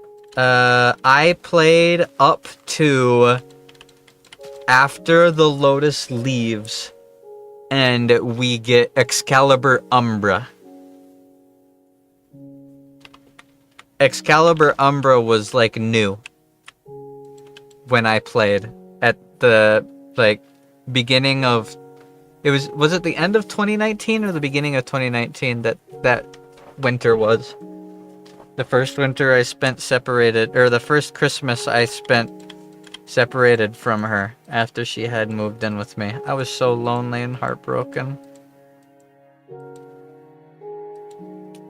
You're still in the previous story arc, yeah. Are they not making another game? Well, there's Warframe 1999, right? That's currently a thing.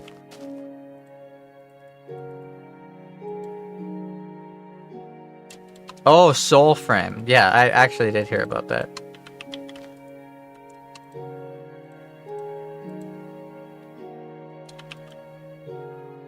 Yeah, you guys see this? Back in this version of Minecraft, see the armor?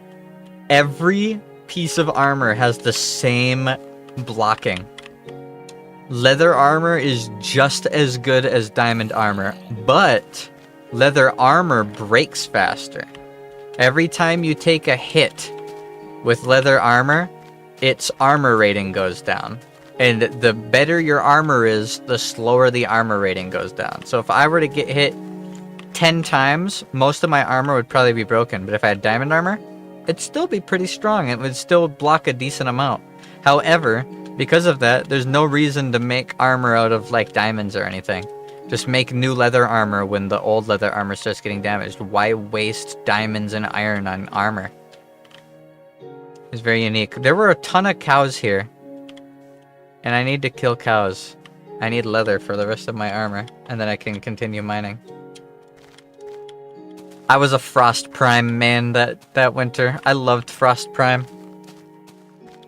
Then later, when I saved my ex again and we started playing Warframe together, she was playing Banshee and Mag. Those were the two that she played. I got Nidus. And I fell in love. Nidus is still my favorite frame.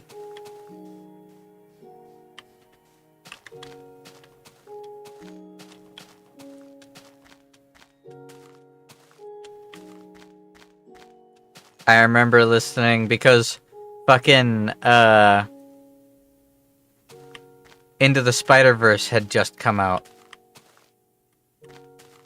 So Sunflower was extremely popular at the time. I remember listening to Sunflower on like round 50 of a survival mission, an infested survival mission. Listening to Sunflower, fucking crying my eyes out at 4 in the morning, fucking speed dashing through the air and grouping up all the monsters in order to get more Nidus stacks. Warframe was a huge comfort that time.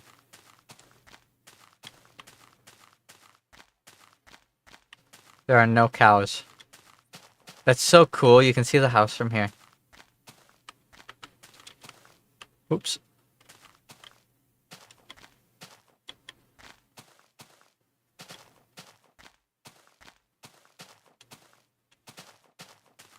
Fish cows.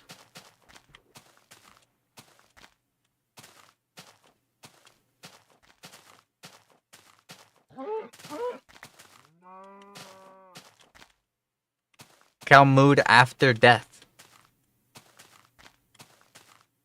Incredible. No, I've been in a real weird mood all day. Believe it or not, I struggle with this at all times. Always. Sometimes I just can't take it. The world just reminds me too fast, too often. Finding that old picture that she drew for me way back when we first started dating. Being shown one of the Nightcore music videos that she made for me. And listening to it. Oh, I was crying so hard earlier.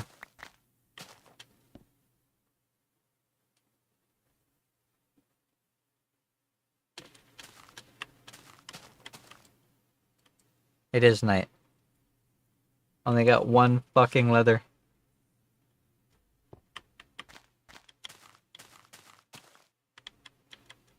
Did more cows spawn? No? Alright, I'm just gonna go mining then. Whatever.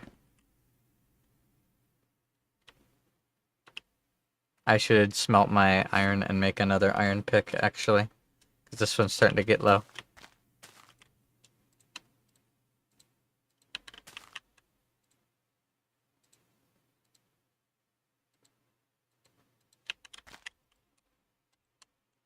Okay. Let's build an iron pick. Wood.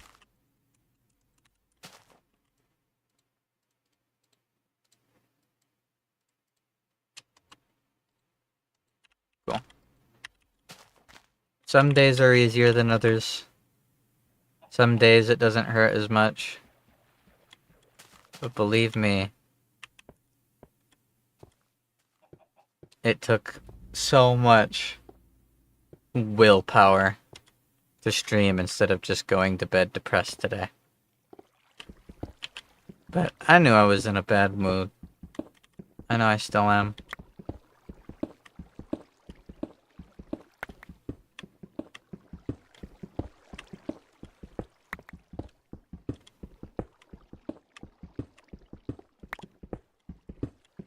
But I wanted to play something. And I figured if I'm already stuck feeling like this, I might as well play something I remember. Can I not? Okay, there's the height. I'm at 27. Cool. I gotta get to Y13. That's where the diamonds are.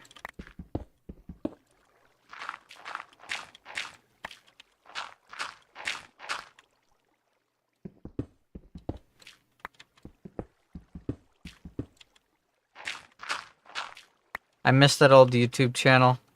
The one I had that blew up when I was in my senior year of high school. It got deleted against my will. Because I had an old video from my girlfriend at the time as a private video saved on my YouTube channel. And YouTube went, duh, for some reason we flagged this, it's a problem. I was like, oh, okay. So be it. It is what it is, it's fine. Delete it. And they deleted it. And I was kind of sad because that video held memories, but, you know, it is what it is. Almost deep enough. But I should make more torches. But after YouTube sent me an email that said, there we go. We deleted the video and you don't even have a strike, buddy. You don't even have a strike. Congratulations. This is your first time offense for your so you're fine. But what they said was not true because the channel was deleted. It just didn't exist anymore. It was gone. I was so confused. I didn't understand what was going on. I messaged YouTube, panicked because my YouTube channel's gone. So many memories on that YouTube channel. I had been making videos on that YouTube channel for years. Like 7 years, 8 years at the time. I had been making videos on that channel since I was like 12 or 11. And I was like 17, I was like 19 at the time. I had been making videos on that for almost 9 years. And it was just gone. And I messaged them and I said, what's going on? Where's my channel? And they took a year to reply. Because obviously I don't have 1 million subscribers, so I don't fucking matter. Doesn't matter that all of my memories are on that channel. And that I have so much pride in that channel. And I put so much work into it and still was making videos. I wasn't one of their big money makers, so I don't matter. And they just didn't care. They said, sorry, it's gone. Nothing we could do about it.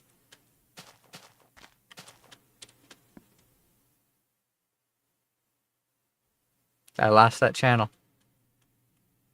No, Minecraft crashed. I'll reopen it.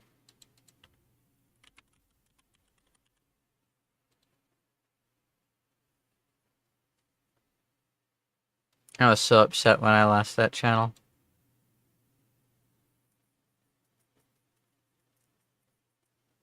Mojang. Cool. I didn't lose any progress. Some iron.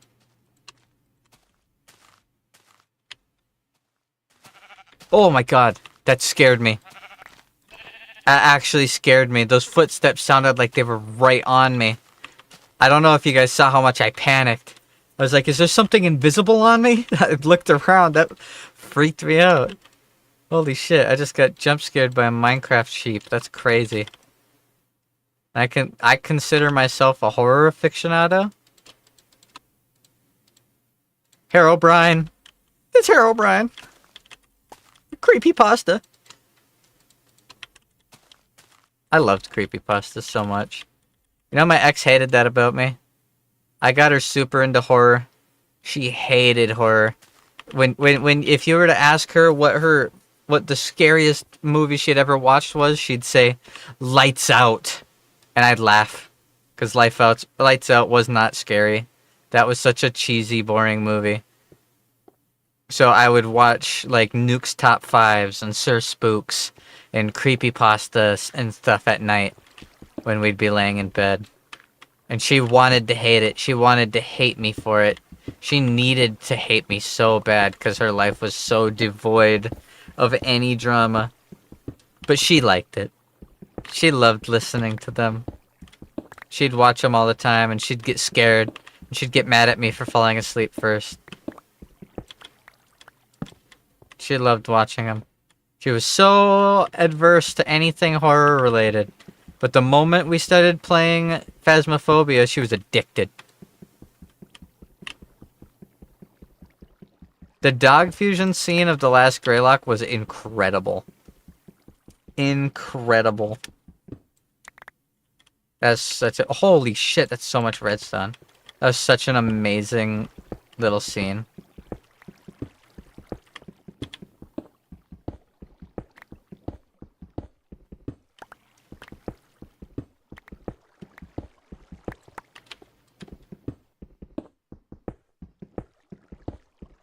We've gotten spoiled a little bit as far as horror movies and stuff go recently. I didn't like Smile 2 very much, but Smile 1 was pretty good. Especially the possession scene at the end of Smile was incredible.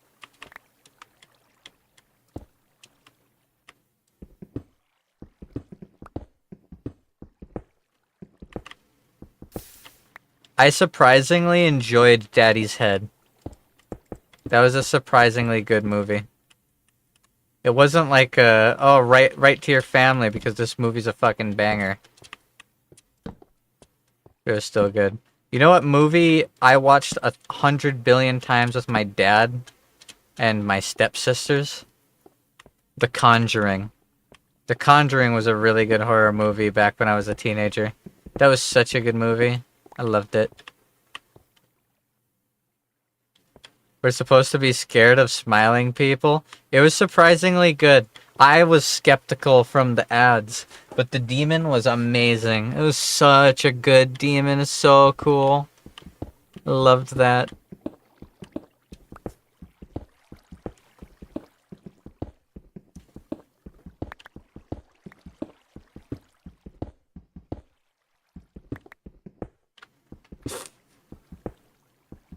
A little bit of lag. That's a distinctly old Minecraft kind of lag.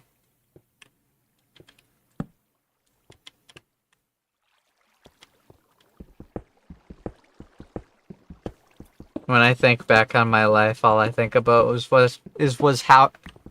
All I can think about is how happy I was. I had a great childhood. I had a great first love. Even though we were long distance for like 3-4 years. I was so happy. As a teenager, I found success on YouTube, which I was so happy about because that was my dream. Made that amazing trip to California. That little Mexican dude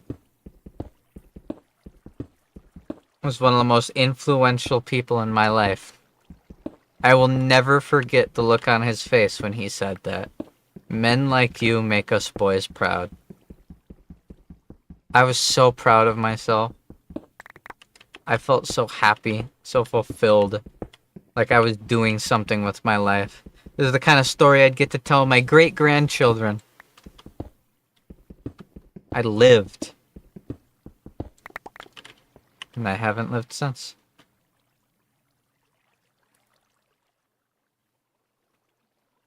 I really do want to go to like a convention and cosplay. That was always a dream of ours.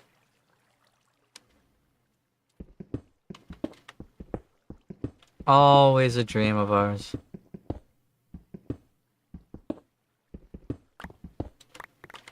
In case any of you guys are wondering, the song that she nightcored in that video is Safe and Sound. Which is a song I used to cry to a lot when I was younger. I relied on her a lot. She was my rock. Every day of everything I got through because of her. They did it for her. Every time I woke up exhausted and tired, I only got 2 hours of sleep, but I had to go work a 9-hour day, I'd see her in the bed and I would do what I had to anyways.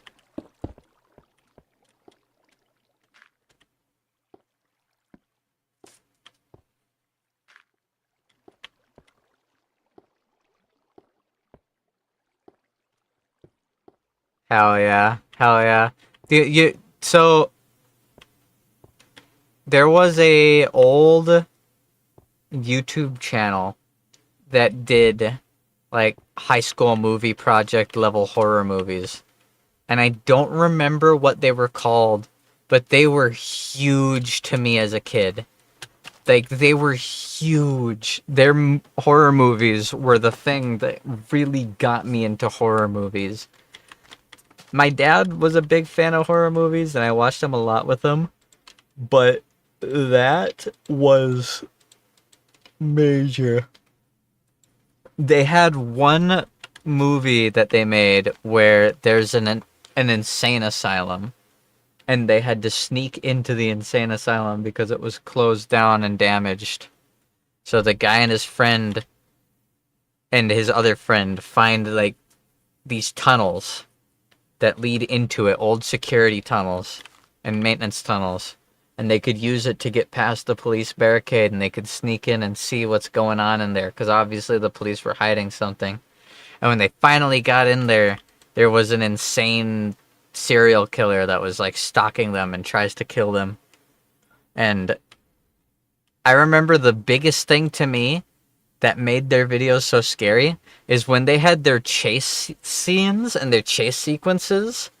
The killer wasn't like a little distance away and starts running. It's like the killer's a foot away around the corner and just stabbed one of them, and they have to run, and it's like right behind them. They did suspense so good for just a couple of goons making YouTube videos together. But I remember one scene in that movie was goofy because they go down into like the pool and they look around, and one of their film buddies who was helping them film is standing there in the distance, and he goes, "Oh shit," and he ducks out of the way because he accidentally got caught.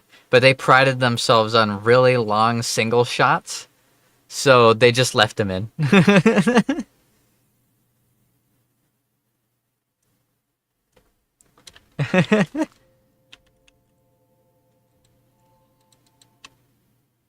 Fuck, it crashed again.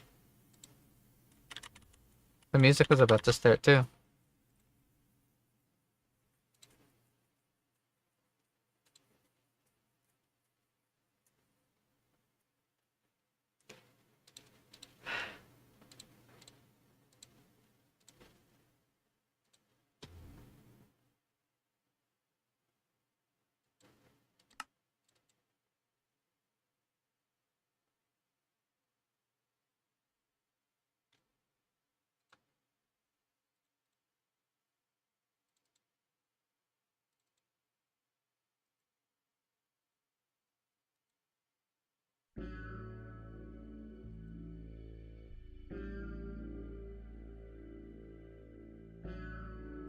It's of my opinion that we need people who take us out of our comfort zone from time to time. True.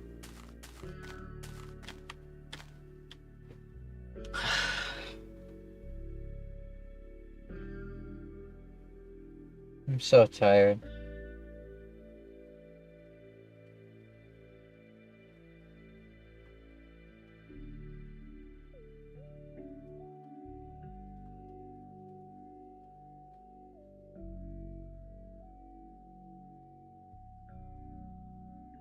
It kills me that she was able to just throw me away like that.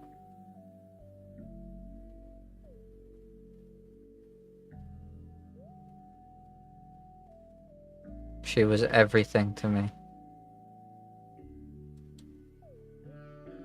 I gave up everything for her.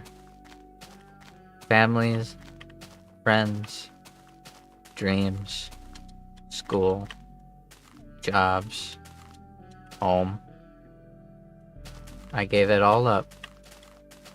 Even who I wanted to be. I wanted to work a few hours at a part-time job and then be home and play video games with the love of my life and watch anime and eat delicious food and be intimate and never be lonely. It's all I wanted. And she just left. Lied to everybody about everything. Begged me for more intimacy and then lied about it after getting it. Demanded I didn't say I love you so often and then told everybody that I never say it.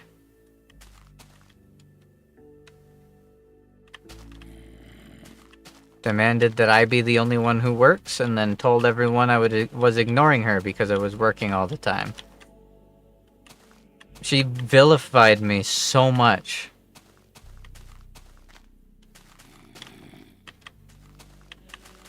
She needed me to be bad for her. She needed drama because her friends would talk about things going on in their lives.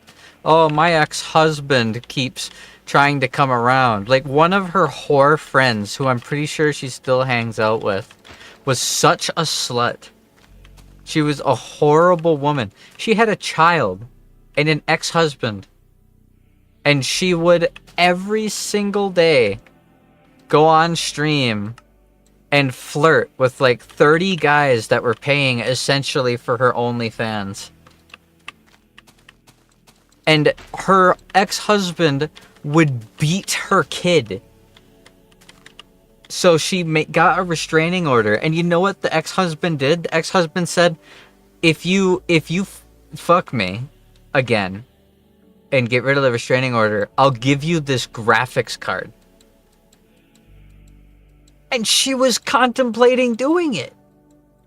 The man who beat your child. And you're contemplating bringing him back near that kid so that he can fuck you for a graphics card? That's the kind of friends that my ex hung out with. It's no wonder she was getting such horrible, terrible fucking advice. She had the retard brigade constantly up her ass. Insanity.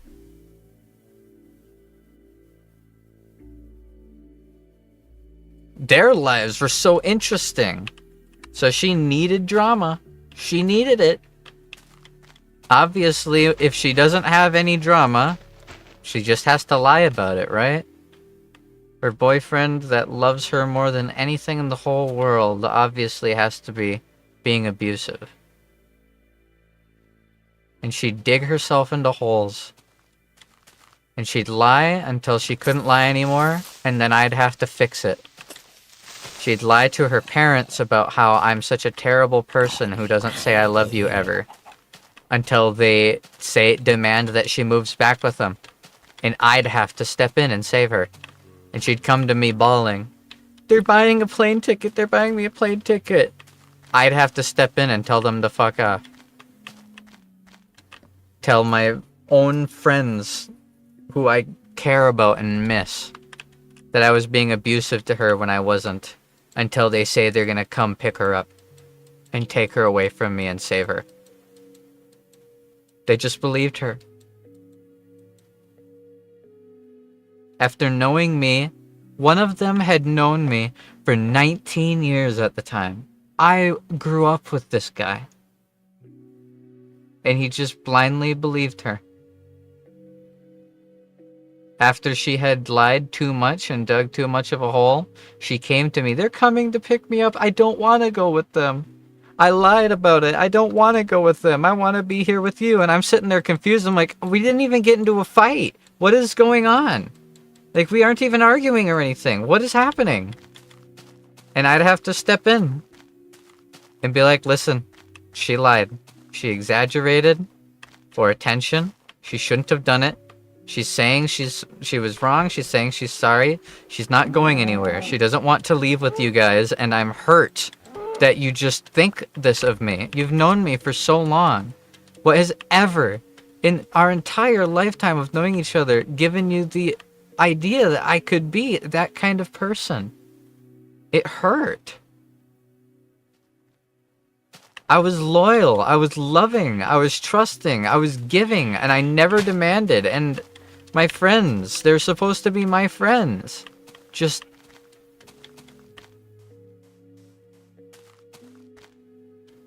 she'd do it all the time. Vilifying me because she needed an evil. She needed something to bond with the random nobodies on the internet that mattered to her for some reason. And I was the perfect outlet.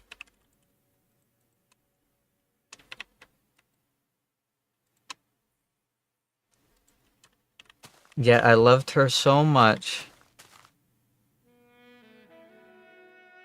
that even after that, I still thought that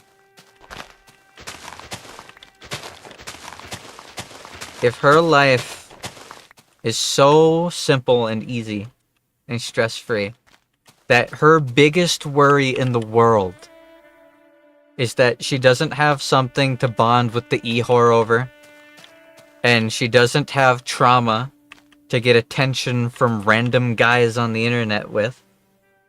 Her life is so good and simple that the most horrible thing she has to go through in a day is a judging look from my grandparents because she's screaming profanities in their basement and not working.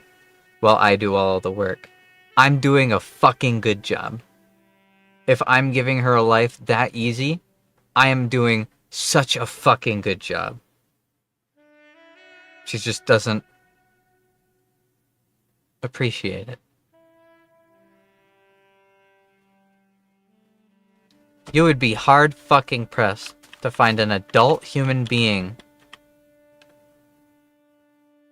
who would turn down a life like that. But her friends and her family ate up all the lies that she said about me, and they repeated it back to her so often that she started to believe them. She genuinely said, in full earnest, "You never say I love you anymore." And I had to remind her, you told me not to. You never give me any attention because we're in other rooms. And then I had to remind her, you made me go into another room. Like every single complaint you have in the entire world is that your man does what you want? Excuse me? You're that desperate for trauma. You're that fucking desperate for attention and trauma. Really? It's completely baffling to me. This is the woman that spent 7 years telling me that no matter where we were, it didn't matter as long as we were together.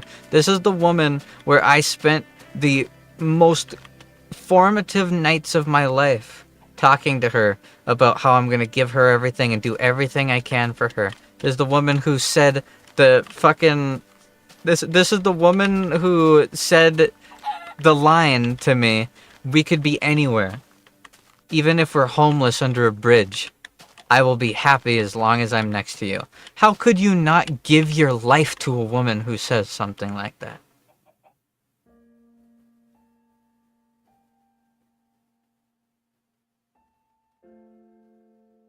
How could you not give everything you have to someone who tells you that they'll be with you no matter what?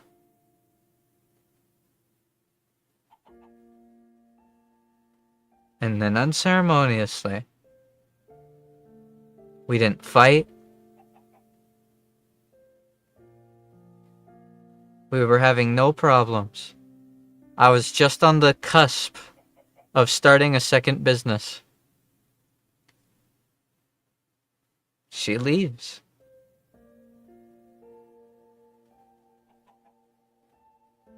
I didn't get any catharsis. I didn't get a breakup.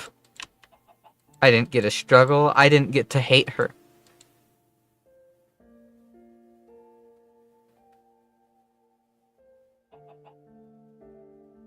I loved her just as much when I watched her walk out that door as I did when I hopped that fence in California.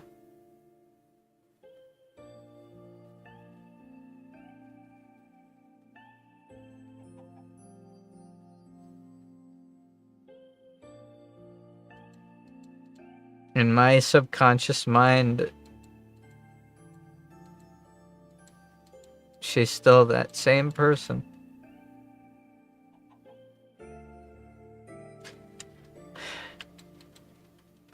My insanity has warped itself into her. To the point that I have dreams. I dream about her every night.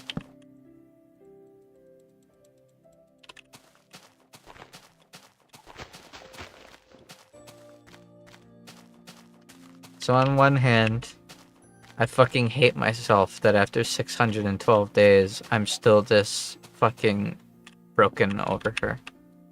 That I still love her this much. That all I can think about day in and day out, every day, I didn't build a pic, is her. Memories of her, things in the past. There's not a day that goes by where I don't feel guilty for locking that door. There's not a day that goes by where I don't feel heartbroken when I pulled up next to her in my Jeep Liberty back when I was working at that family marketplace. When we went to the cities and went to the Mall of America for the first time. This was less than 2 years ago. I was with her for 10 years.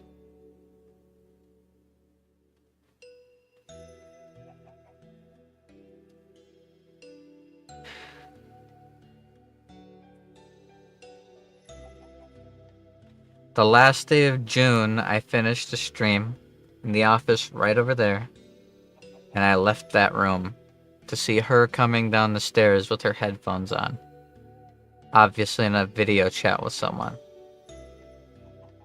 I didn't want to think anything of it, but there's only one reason she'd be hiding in the attic with headphones on, wearing almost no clothes.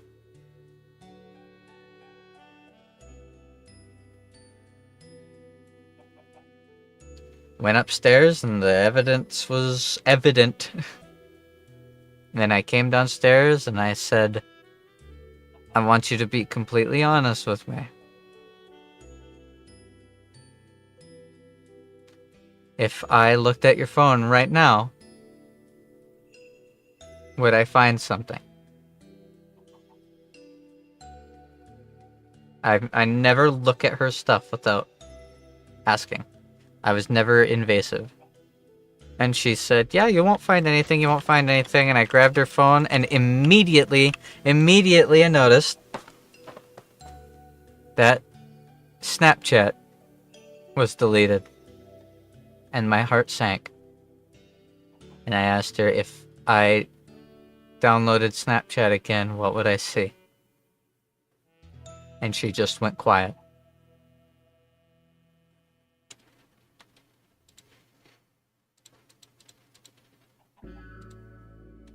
Sure enough, I downloaded Snapchat, and I got to see that whore friend of hers brother's dingaling. It was really small.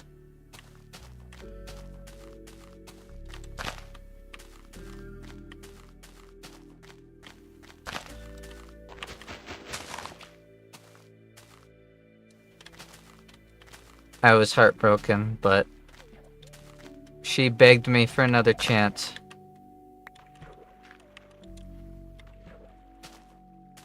And I couldn't say no, because I loved her. It hurt, but that wasn't the first time she cheated on me. And at least it wasn't in person. Still not good. But I was trying to find any silver lining I could, because I loved her. And so, I put on headphones, went on a walk, and cried. And she chased me.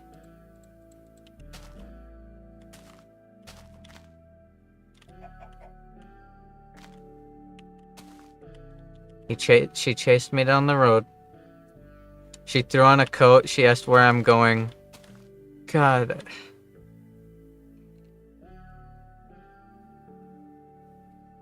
I wish I just hugged her.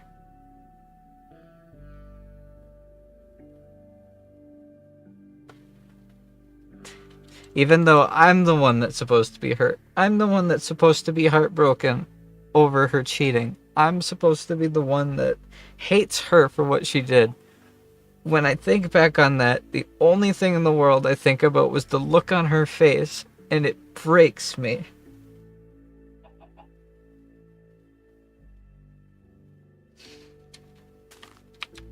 I told her I never want to see that guy again. Everyone in her friend group needs to know why. And that will work it out. I had to work 9-hour days for the next 3 days after that. And every day I came home and we'd go upstairs and we'd go on the big TV and we'd watch anime together. We'd watch Hell's Paradise, which was coming out at the time. And we'd make food and we'd spend time together, and I was so happy. It hurt what she did.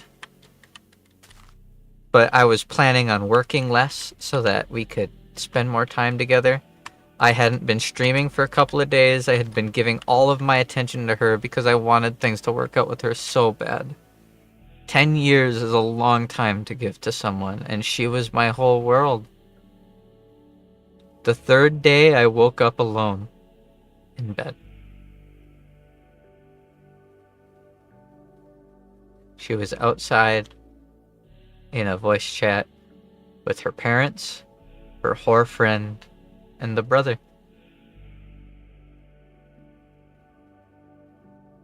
Everyone in the world teamed up against me.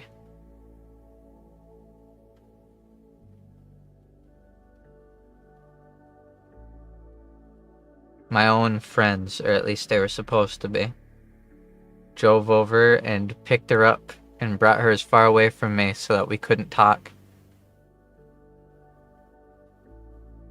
That's why she had to move 2,000 miles away. Because if she wasn't that far away, we'd fall back in love.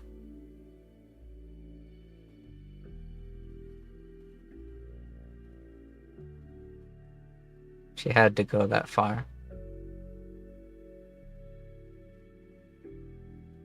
She was gone.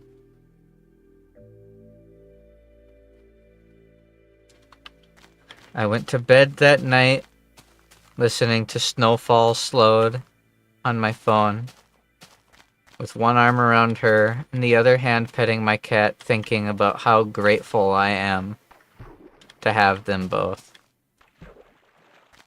And when I woke up, they were gone.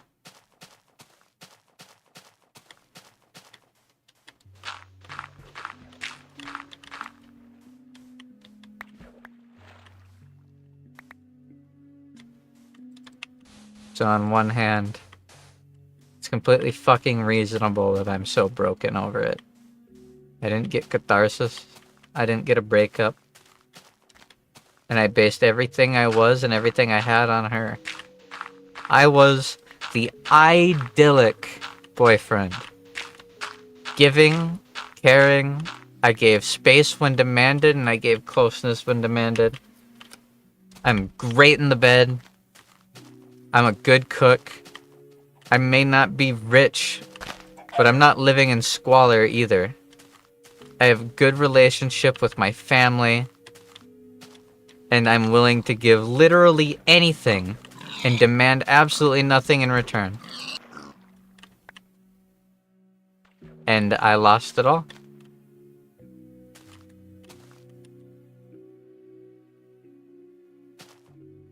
It's completely reasonable that I'm still struggling. Because I love her. It tears me up. It makes me feel guilt. But on the other hand, it's starting to really feel like it's never gonna stop. It's starting to really feel like I'm going to mourn losing her forever.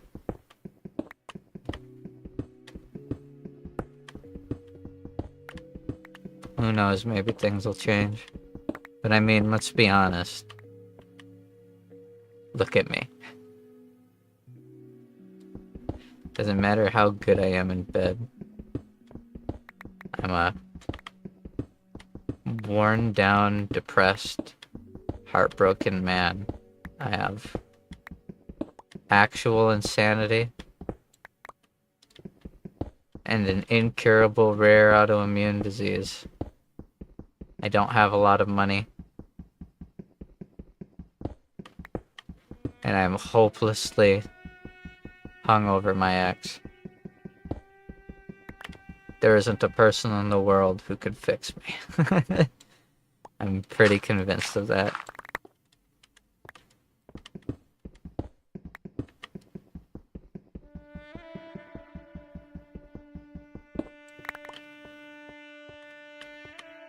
Oop.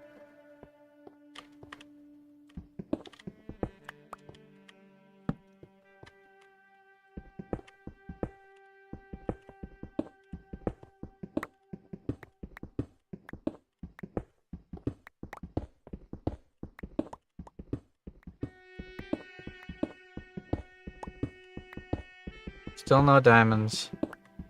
Was I in the middle of talking about something right there? I got trailed off. That's that insanity for you. Gonna make itself known shortly after.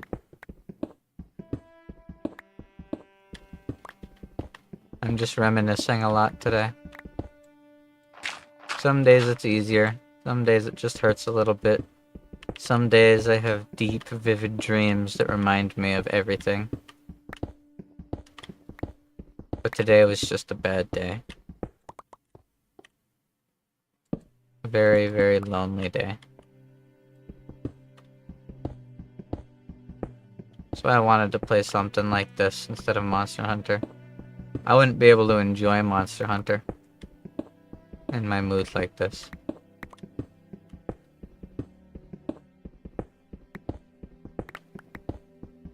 It ain't that easy. Also, don't worry about that, Terran. None of you guys have any obligation to do anything. Yep. July 2nd was the day she left.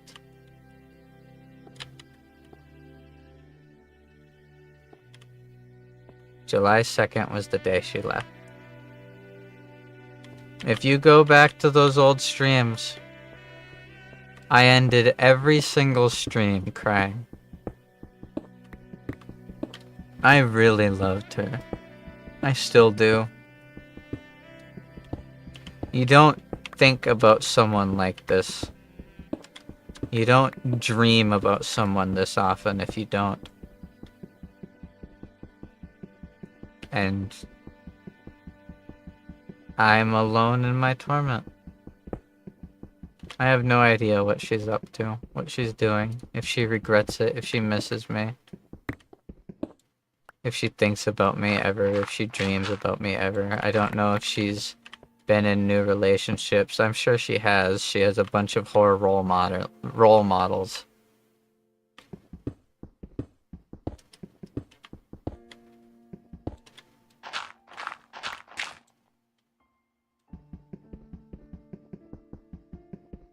Days later, yep. That was when I played through Dark Souls 1. I ended that stream standing in front of Priscilla. Because Priscilla was my childhood crush. Bawling. On one hand, I'd like to say I'm ashamed of it because who wants to have them crying their eyes out on the internet, right? But on the other hand, I loved her. No matter what lies she says, no matter what bullshit, garbage advice her friends give her, and no matter how many times I tell myself I have to move on, I loved her.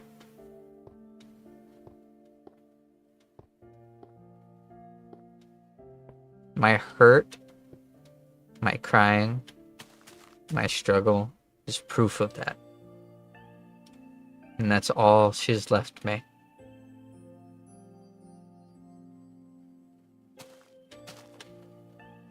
So while I'm ashamed to be bawling all the time, it's proof I can love. And I won't let go of that.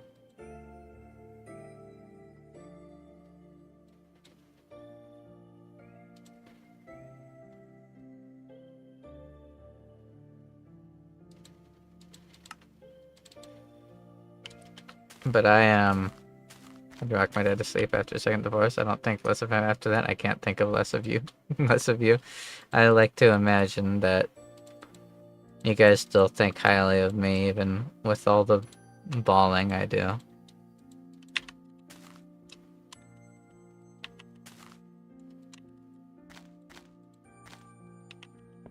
Whoa, whoa, whoa. My character walking all funky. Chill out.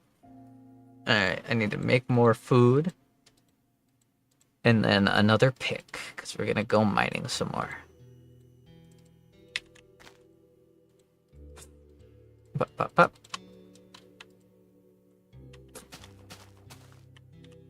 This pick is starting to get low. I mentioned before that my insanity has taken 3 forms. And one of the demons is... I haven't named them. I don't know what to name them. But one of them, she looks... The one time I've seen her normally in a dream, her face was warped, her mouth was big, opened up, like covering at least half of her mouth and was lopsided. Half of her face was lopsided, and she had 2 hollow holes for eyes that are slanted. But she, in my dreams, wears my ex's skin and looks like her. I know it's not her. In the deepest depths of my insanity, I couldn't stop having dreams about my ex, so my psyche, in order to try and rationalize the constant torture I was going through, said, if you're always seeing her, but you haven't seen or talked to her in a year, it's obviously something wearing her skin. That's naturally what it has to be, right? And so, that's how that creature came to existence. Part of my broken mind. And it symbolizes how much I'm still not over my ex. My regret and my guilt for all the things I didn't do. For not unlocking that door. For not hugging her on that street. For not taking those days off, even though I couldn't afford to.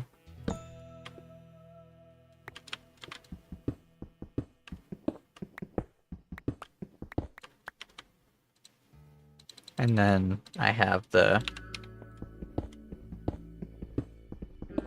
self-reflection and my past self.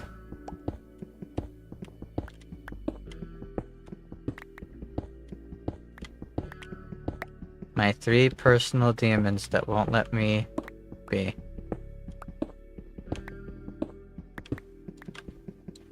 I remember the first major dream I had with that demon. I dreamt that I was in this basement and my ex had came back. She had flown back to me. And she said, "I'm sorry I ever left. I'm not gonna make you save me anymore. I can save myself. You don't have to work so hard. I want to do this right. I want to do this correctly. I want to do this the way that we should have from the beginning. I miss you. I love you. Blah, blah, blah, blah, blah." And we laid down in bed together and I clung to her. And then I woke up. And I only woke up for a moment before I fell back asleep. And when I fell back asleep, I was still in the bed and she was behind me. I could feel her. And her arms were around me. And when I rolled over, her face was all fucked up. Her mouth was all gaping and twisted to the side because she wasn't wearing the skin. And I screamed myself awake, and I felt so guilty.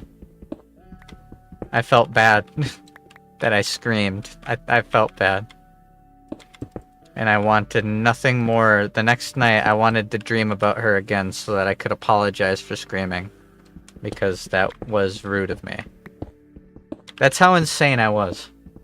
That's how insane I was in the deepest throes of my insanity. I felt guilty because I didn't want to make the demon in my head feel bad that I thought they looked scary. And I wanted to dream of them again so that I could tell them otherwise. And I had dreams of her almost every single night during the deepest throes of my insanity.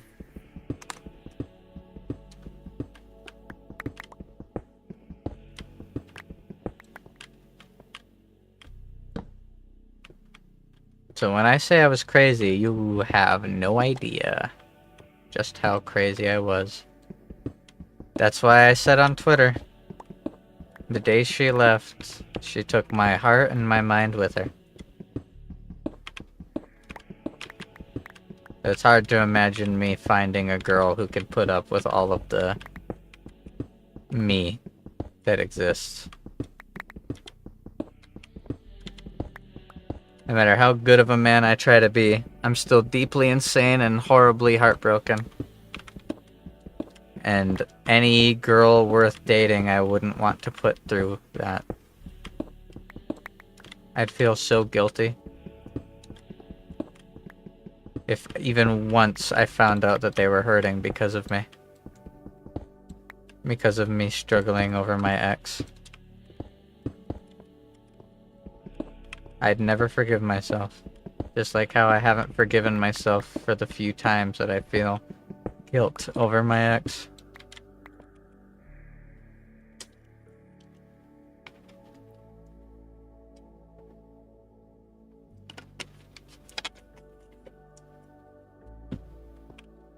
Alright, I think it's strip mining time. My pick's starting to get low, but I'm gonna start strip mining.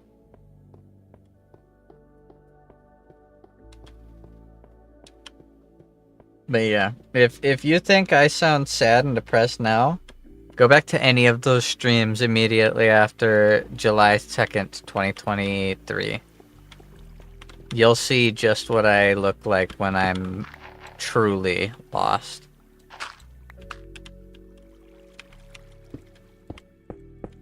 Although I wouldn't recommend it. They're not very funny or entertaining streams, they're just really sad. No worry, Keg, you do you.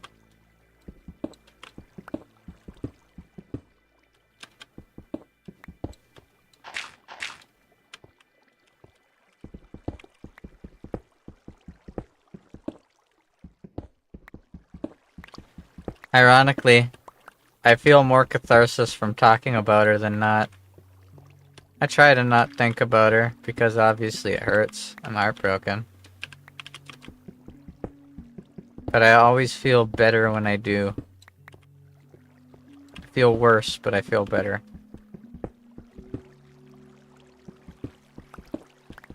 Maybe it's just those shreds.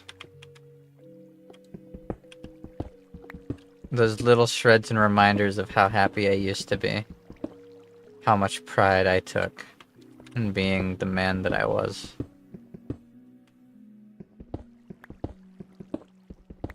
Even though I never got appreciation for it, I never got acknowledgement, I was always the demon, I was always the monster. I was proud of myself.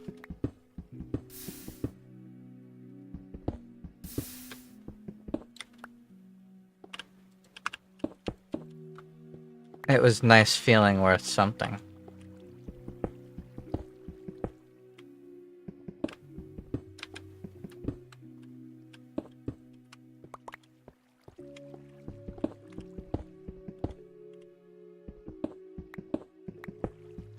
The worst part is, she dragged me along for quite a while afterwards.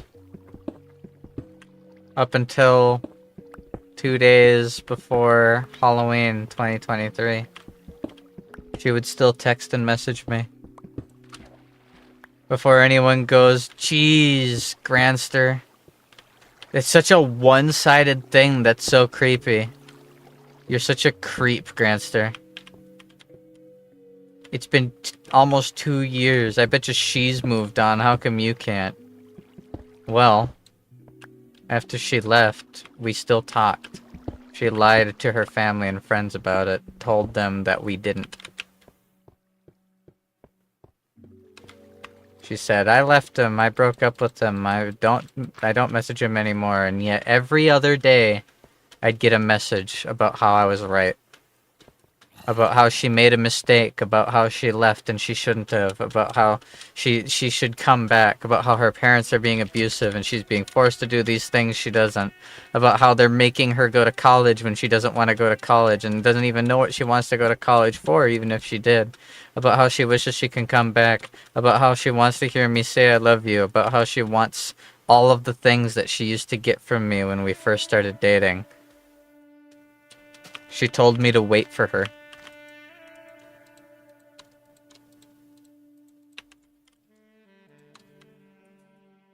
She even did the same thing to the guy that she left me for, to him. We had e-sex after she left. Like, we did it. We sat on top of a tower in Nazjatar in World of Warcraft. I have screenshots of it. And she said that she was sorry. That she still loves me. That she never should have left. And then she went quiet. And logged off. Every time. She dragged me along.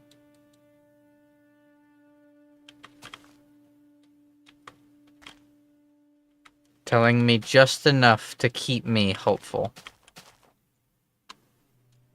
Telling me everything I needed to hear to keep trying, even though she was just torturing me.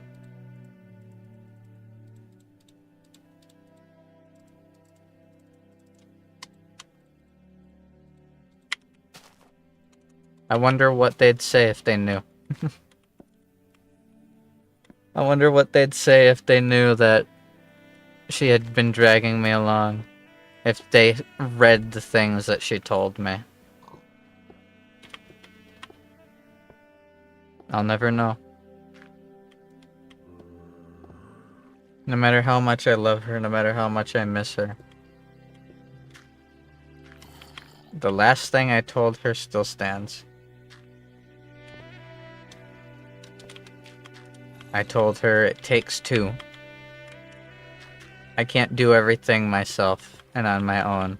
I can't keep chasing dead ends and wild goose chases, being punished for things I'm not doing, being lied to, being dragged on, being hurt, being abandoned.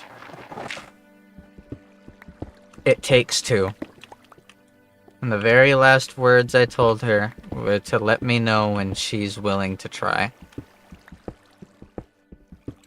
Shortly after that, she sent me a bullshit email. Trying to save face, trying to tell me that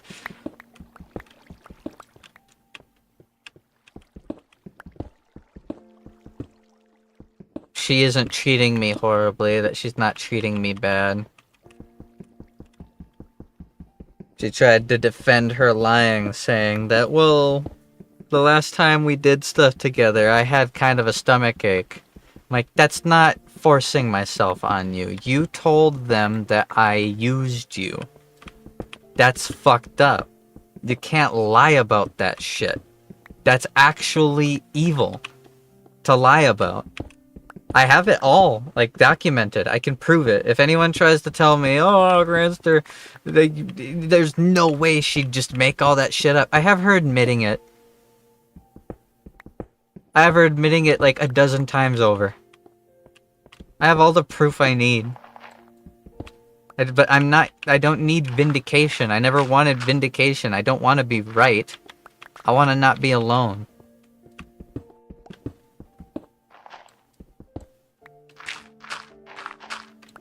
Everyone was wrong about me. All of them. They were all wrong.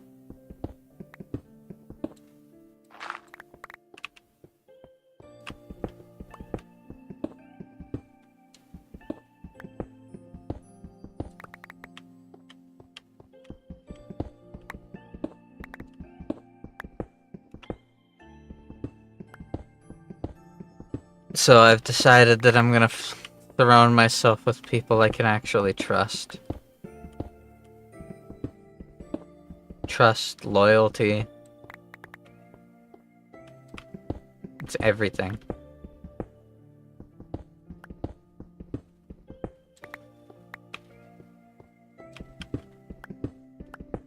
That's why I'm gonna be so picky about who I make channels for. I don't want to make channels for people who are gonna make drama.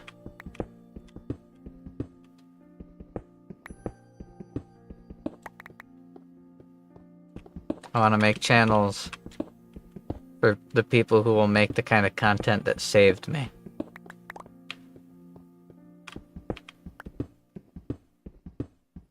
Maybe one day I'll find love. Maybe one day I'll heal.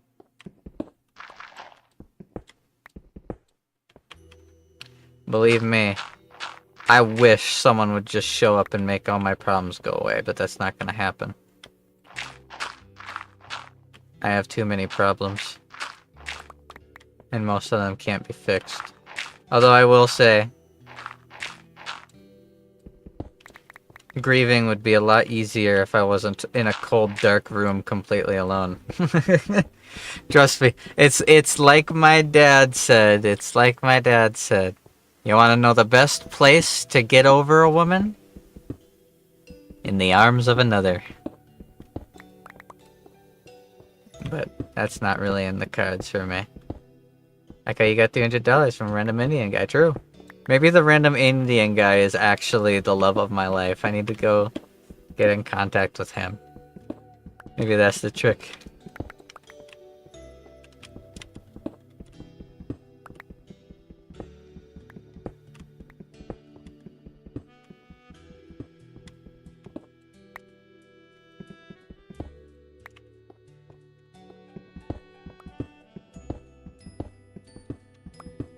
I did have a short relationship not too long after my ex left. I've mentioned it before. I'm not going to say names because the person is still a friend of mine. Although it's pretty easy to tell. But when I went to visit them, it became very abundantly clear to me that I am extremely fucked up and broken. It's a lot more than just depression, guys. I'm like mentally and physically inept. I'm not embarrassed to talk about it because it's me. I've never been embarrassed to talk about myself. I will never hide anything about myself, ever. But the whole fiasco with my ex kind of fucked me up. I know I can talk about myself all the time, like, oh yeah, I'm a stud. I'm a fucking stud, dude. I'm great in the sack. I'm fairly attractive. I take good care of my body, at least now. I smell good. But when it came time to try and to do anything with someone who wasn't my ex, I couldn't.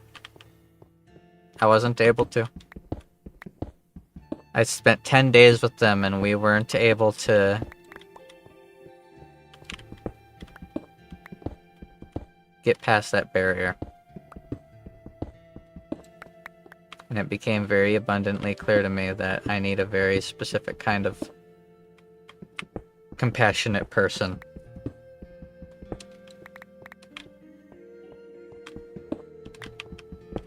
And even though they were telling me that hearing me cry as hard as I did over my ex wasn't bothering them, I knew it was. I knew it was. And I was right. After we started kind of having a little bit of a falling out, they admitted that they hated it.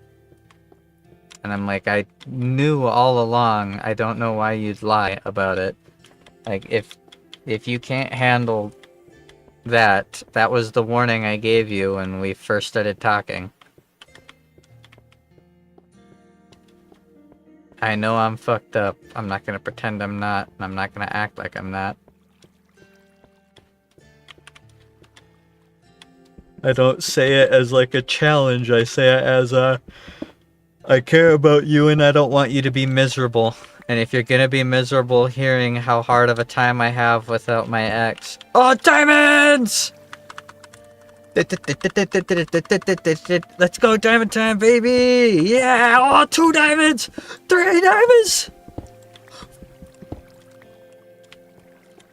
4 diamonds!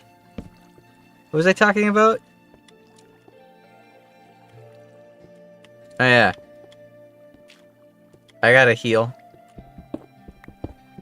Ironically, I know the thing that would help me heal the most. A woman's touch. Being with someone, not being alone. Eating meals with somebody, sleeping in the same bed as another human being. That would actually change everything for me. It would be purpose, but... it's complicated. I can't help but feel like if there was somebody... Like, I'm telling you now, when I do eventually, if I do eventually end up with somebody, that somebody is going to have to be, like, very direct about it. It is not going to be I start developing feelings for someone, and then I coyly admit it to them. It's gonna be like, they're gonna have to fucking convince me that they can handle me, is what they're gonna have to do. It's gonna be like you gotta be able to handle me and my bullshit and my broken heart and my broken mind and my trauma. You have to be able to handle and comfort me. And you gotta prove it before I'm even willing to try anything. Because you might be the nicest, kindest woman in the world. But the nicer and better you are, the more I would feel... More diamonds! The more terrible I would feel about having you be in a relationship with somebody like me. Like, when I think of the future love of my life, the woman I give everything to, I can't help but think, man, I really don't want to fucking put them through that. They deserve better than that. Which instantly creates a paradox. The person who would probably be brave enough, smart enough, and like, modest enough to fix me is also the person who's too good for me and deserves better than me. Which is why that line's gonna have to be crossed, and I'm not gonna be the one that crosses it. They're gonna have to be real fucking persuasive.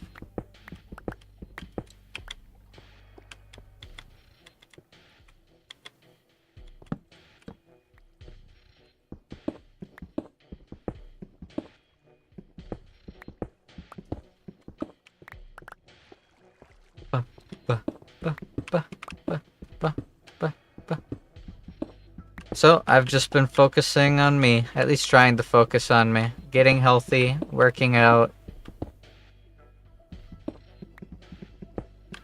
Getting healthy, working out. I got my teeth fixed and my dental stuff taken care of, and I'm trying to get my credit score as high as possible. I've been getting into self-care routines, like, I use cologne now. I've been using cologne for a year now, and I smell great. I smell really good.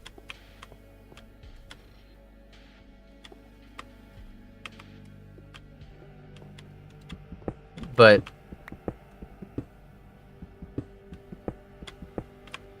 even when I'm deep in the pits of self-improvement, trying to do projects like 3D animation and modeling and making YouTube videos and doing streams and working on my room and managing my credit and working my job and getting on my medication, I still miss her.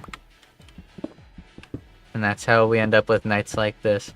You have a good night, Taryn. Thank you for hanging out and listening to me, bitch. I know I do it often. I haven't had a stream like this in a long time. It's been a very, very, very, very, very long time.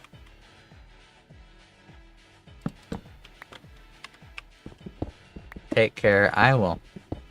Believe me. I'll cry and I'll have nightmares and I'll be heartbroken and I'll be anxious and I'll be stressed out. And then I'll do it again tomorrow. I'll do it again tomorrow. The one universal constant. I survived losing my heart, I survived losing my mind, I survived losing my money, I survived losing my comfort, I survived losing my world, I survived losing my vision. I'm starting to think there isn't anything that can kill me.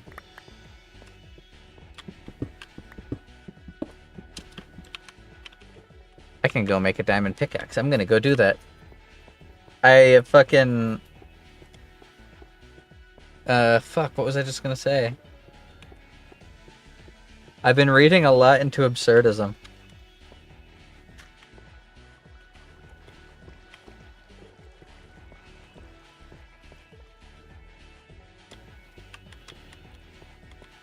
Oh, there's a too thick wide piece right here. That's where it gets disjointed. I've been reading a lot into absurdism, and it's a view that I can really take. Absurdism is the idea that nothing has meaning. Everything's too ridiculous, everything's absurd. There's probably some structure to the universe out there. A god. Important laws. And ideas that are out there. But there's no point in understanding it. Because you can't. You can't. You could say that you have faith in something. You could say, I'm a devout Christian and I believe in the Christian God. Or I believe in Buddhism and reincarnation and all of this stuff. But you can't prove it. But you also can't not prove it. You can't... So you can't just say, oh, because you can't prove that there's a God, there isn't a God. That's ignorant to say. That's not true. You don't know. Like, there could be. You have absolutely no possible way of knowing. You don't control the structure of the universe. The universe will do as it does. And trying to find inherent meaning in it is a futile effort. You can find things that give you personal meaning and personal growth, which is what absurdism underlines. You're not going to find meaning. You're not going to find true comfort and happiness in ideology, in religion, in any of that. They can help. They can be great and they can be good for you, and there's no reason to not do it. But you're going to find meaning by just living. Ooh, hi, creeper. Yes, I'm gonna hit you in the head. The only book I've read all the way through is, it's the, Sisyphus something. Where is it? I wrote it down. It's on my, Goodreads list. The Myth of Sisyphus. I've read The Myth of Sisyphus, The Stranger, The Metamorphosis, and The Fall are on my list to read next. So I am already planning on reading The Stranger. It's an ideology I heavily agree with. That I actually, like, already deeply agree with. I've always been of the belief, like,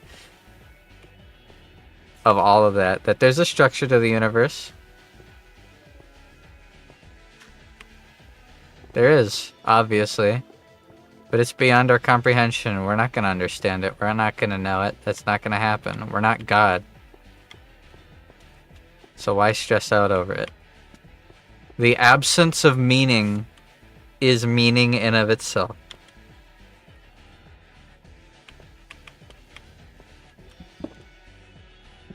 Nothing matters. That's not a reason to kill yourself. That's a reason to live fully. It's not a reason to give up. It's a reason not to. Between that line of thinking and waking up every day to put my body and soul on the line in order to provide for my ex, I was such a happy man.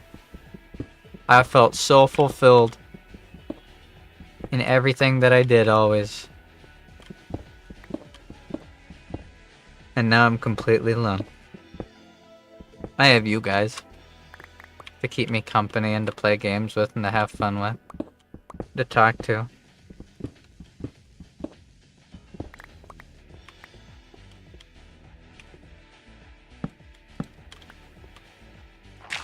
But I am alone.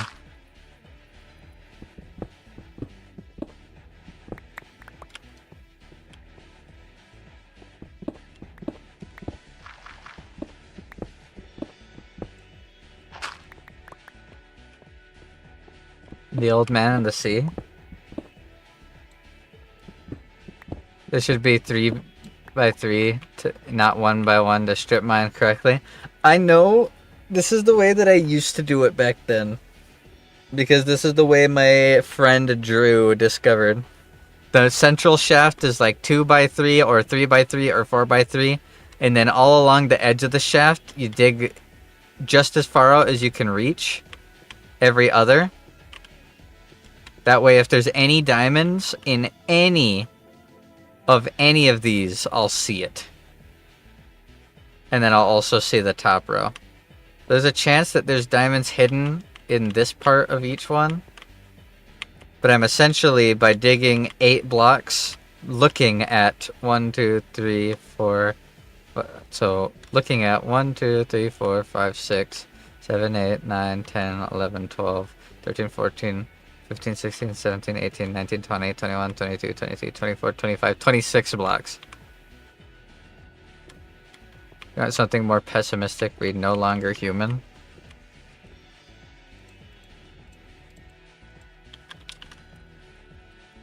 I will say the Myth of Sisyphus was really hard to read. Not because it's bad, it's just the wording that they use and the way that it's written is very difficult to continue reading. Like, it's hard to wrap your brain around, but it's a very, very good book that I agree with a lot. One must imagine Sisyphus happy.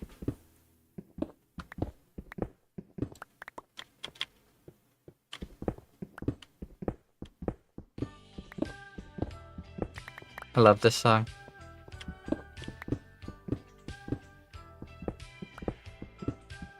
It makes me think of back when I first made my 3D VTuber model. I was so excited, I kept showing it off to my girlfriend at the time. I wanted her to join me. I told her, you come up with literally any character, I'll make you. I want you to be part of my streams and my videos. I don't want you to be hiding in another room, I want you to be with me, next to me. I want to do it with you. But she wouldn't. She refused to. She just never did. And then she'd bitch that we weren't spending time together, even though I'm trying to. I'm trying to make it so she's always spending time with me. All the streams, we could be playing World of Warcraft together, League of Legends together, Phasmophobia together, we could play Dark Souls together, we could play all these games together, we could do stuff together. It just goes to show how she made up her problems.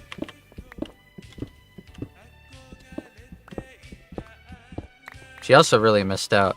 Because a high-quality 3D VTuber model, especially of a female model, is worth thousands of dollars. She could have easily made thousands of dollars and then just dipped.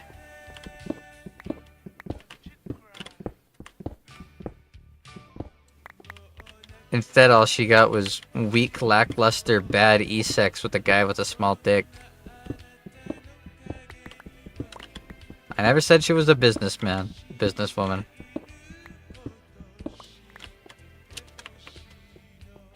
Also, sorry I keep bringing up the dick thing. I'm kind of hung up on a memory. You know how I said I screamed and yelled and insulted at my ex's, dad?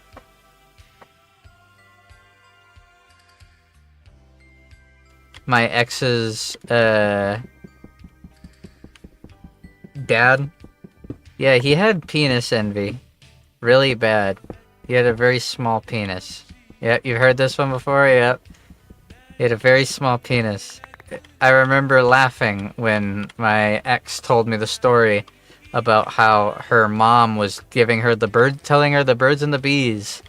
And she said, sometimes you just have to turn off the lights so that you can, get it done. And I'm like, oh, you poor woman. That is so embarrassing.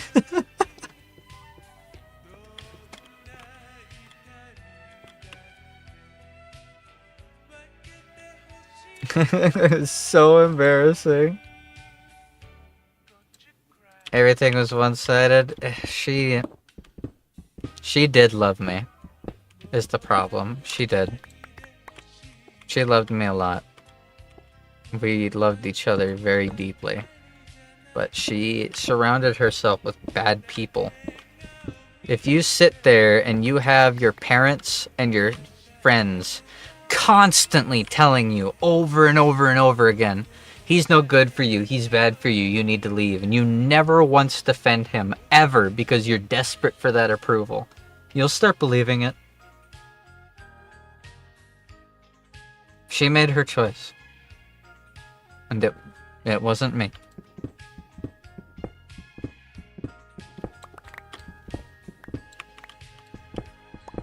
She fucked up.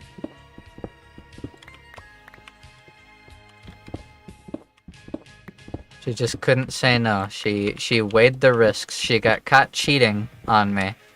And she had to make a choice. She can own up to her mistake and be an honest, truthful woman, to have actual virtue and be a good person. Or she can cut her losses and make her friends and family happy if she throws me away. She made her choice. And she over and over and over again afterwards said that she made the wrong choice, that she made a mistake, but she never acted on it. And eventually,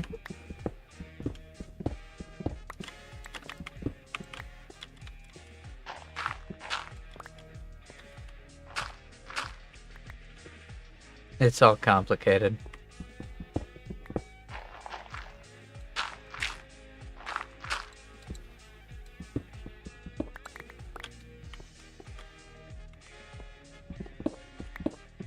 No, I was extremely dependent on her.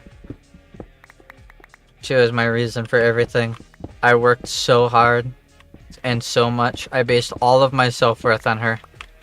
I gave up every dream I ever had, every friend and every family members. I gave it all up for her, and I was happy doing it. I loved her so much. I was more than happy doing it. She was all I needed.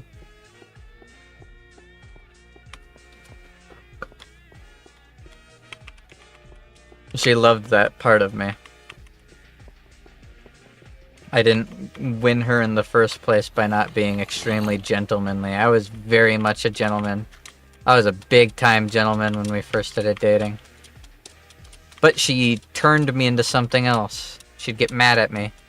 Don't say I love you so much, it loses its meaning. And then she'd get upset when suddenly the gentlemanly loving man isn't being as gentlemanly and loving anymore. I wonder why.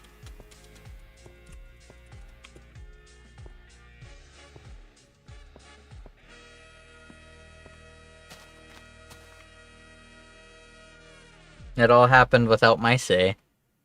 It all happened without my input, and my heart was the one that was on the line.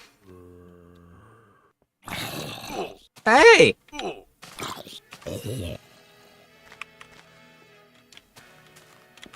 What the fuck?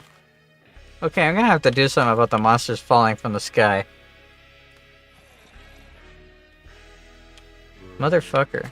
Look at how much of my durability got dropped from those 2 hits. Damn, man.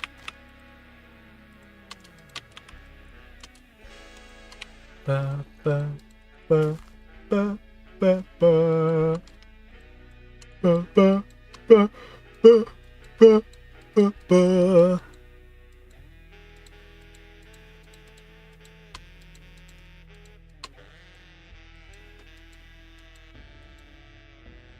I love this music. It's really quiet. This is from GTO, an anime I never finished.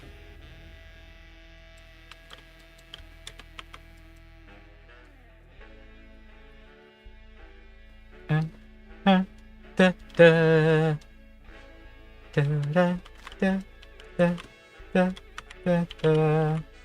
The last 3 anime I watched with my old girlfriend were Hell's Paradise, which we were watching as the episodes came out. I finally got her to watch Mushishi with me, and oh, it was so good. It was just as good as I remembered. She loved it. I was so glad that I got her to actually watch it, because again, like with everything else, she was all, no, I don't want to, I don't want to do it, I don't want to do it, I want to do it. I had to fucking force her arm, and then she was addicted. And the other one was GTO. Great Teacher Onizuka. We got halfway through that anime before she left, and I never finished it. Even though it's one of my favorites.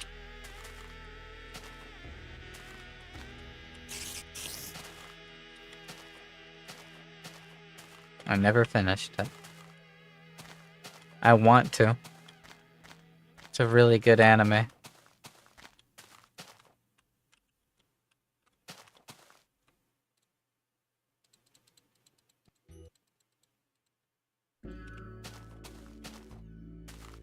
Hey, kitty. He always can tell when I'm depressed. He comes over. And I feel bad for you, buddy. You loved her a lot. You were her baby. I remember when she left, Kitty would go out into the woods at night and would scream because he couldn't find her. It would break my heart. Come here, buddy. I need to hold you. I'm gonna cry. You deserved so much better. I'm sorry she abandoned you. You didn't do anything wrong. You're a good boy. You're such a good boy. She loved you so much. I'm sorry. Hearing him cry, it broke my heart.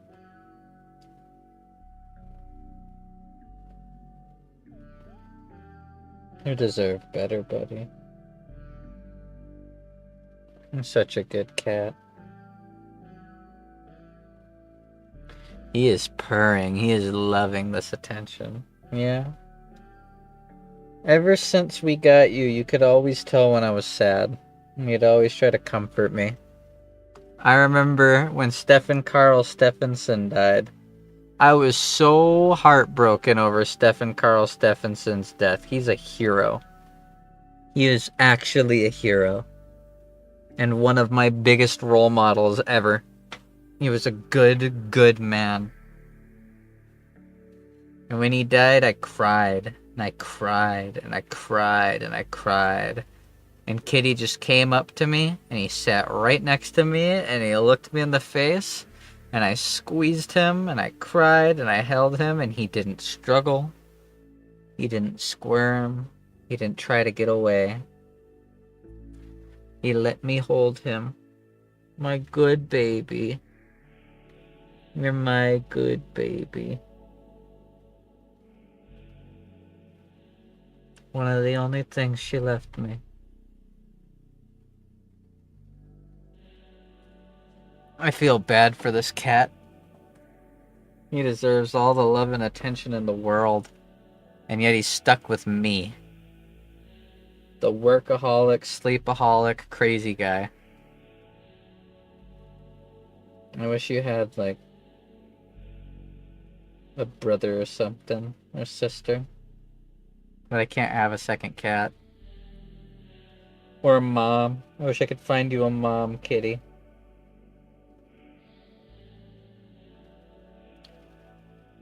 Someone to keep you company. And feed you. He's such a good boy.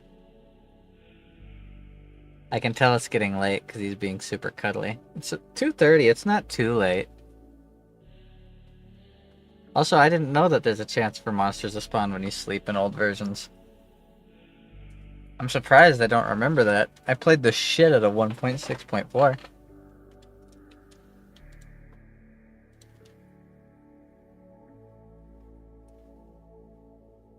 Alright.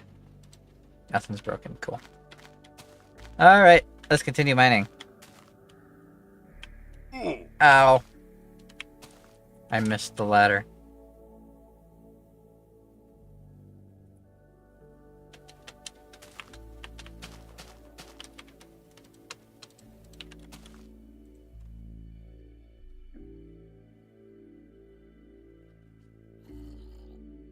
Bow, bow, bow. Bow, bow. Instant eating. I just... It's done. Back to full health. It's that easy.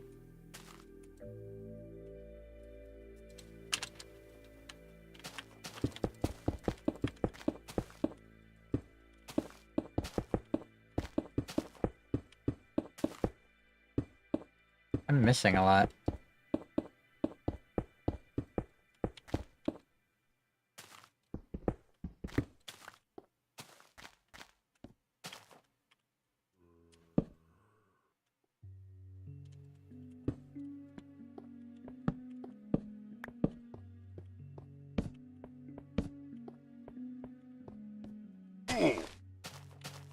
D60. That's a sick flip. So dark and dank. So dark and dank. Alright, we'll have food. So I can go mining.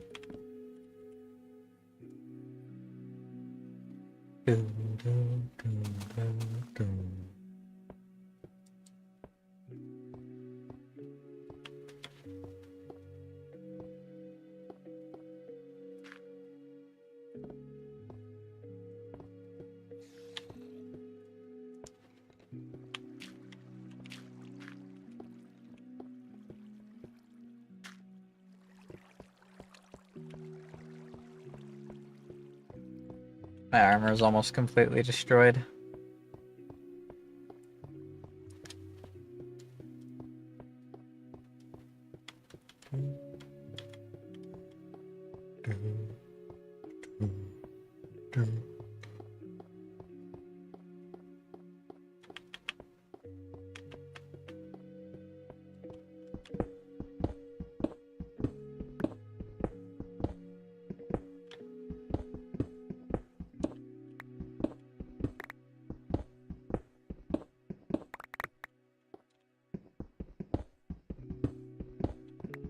I watched this video on Demon Souls, and it was showing off a bunch of the models in Demon Souls that never made it to the full game.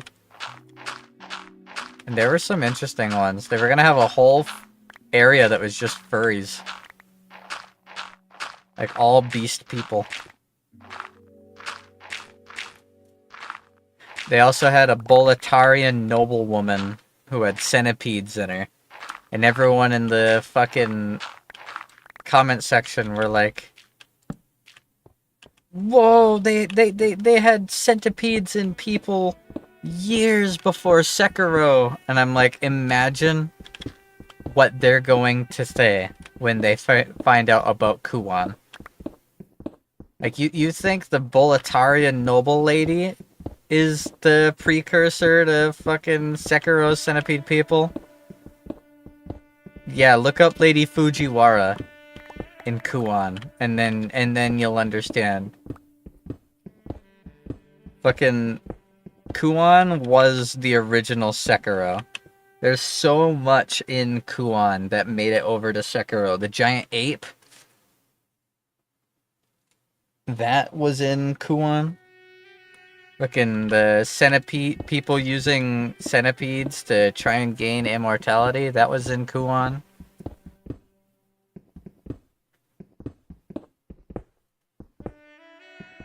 And they made Abe no Seimei a sexy woman.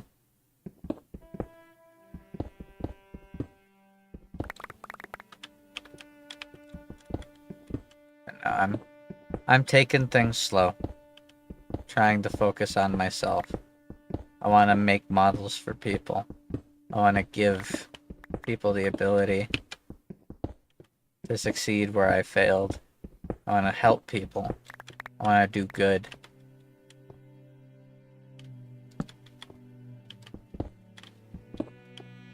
But no matter how badly I want to do all this stuff, I still struggle sometimes, like today.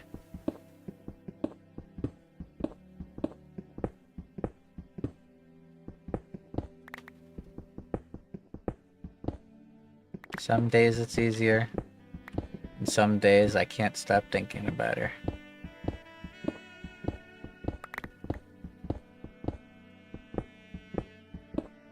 I mean, obviously I can't stop thinking about her. I'm fucking obsessed, basically.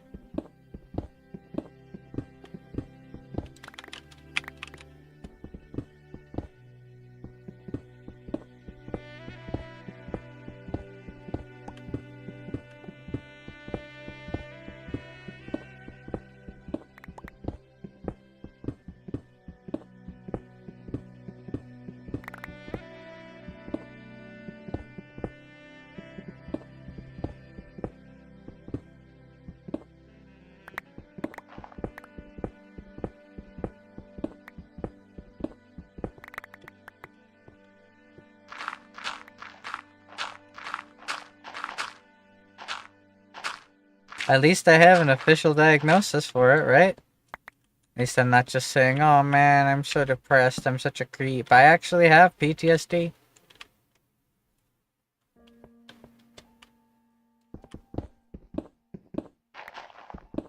The woman actually gave me PTSD.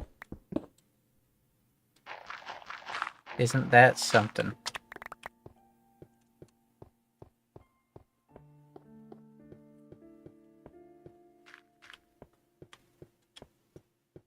Not being able to sprint is weird.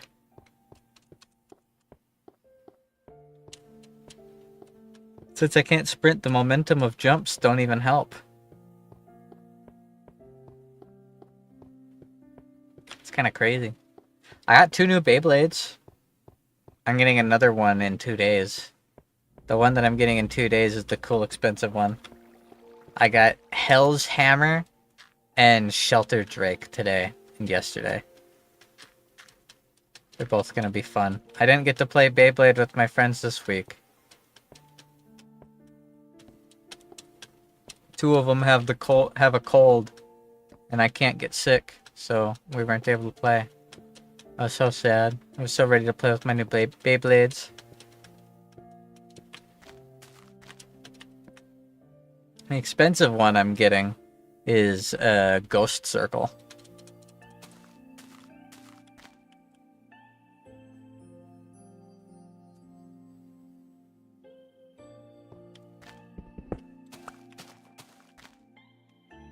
Ghost Circle's expensive because it's actually really rare. It's only available. Ugh, it's only available in a random pack that's of like 5, so it's a gotcha'd one. And then on top of that, all of its parts are unique. So it's considered a really expensive bay. It costs like $50. But it'll be a lot of fun, and the scammer paid for it, so... I'm spoiling myself a little bit. I never get to spoil myself, ever. Lord knows no one else is spoiling me.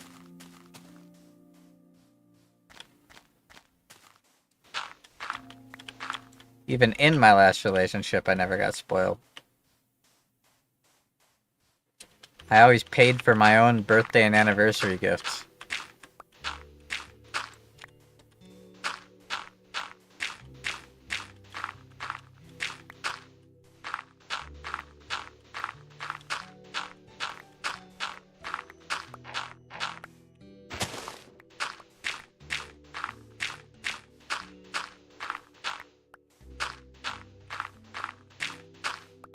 There we go. Alright. That's enough sand to make glass. Or lay house. Watch out, Paul! I warned him. I said watch out. My poor grandma. She's been worrying about me so much lately. In her own words, when she dropped me off at the dentist, she said she watched me limp into that building and it like dawned on her just how much I've been going through. How much shit I've been having to deal with. She... Oh.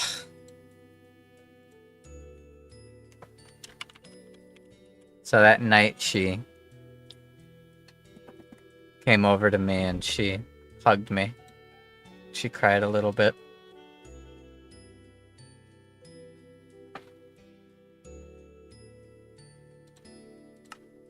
Ooh.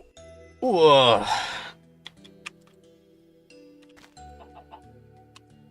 Bum bum bum bum bum bum bum.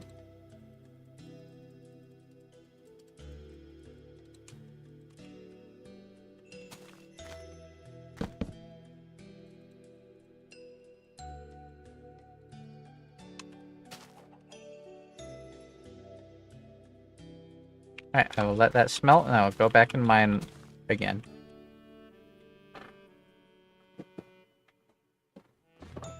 I wish there was a way I could turn Beyblades into, like, a stream or a video. Problem is, I only get to play once a week when I'm with those friends.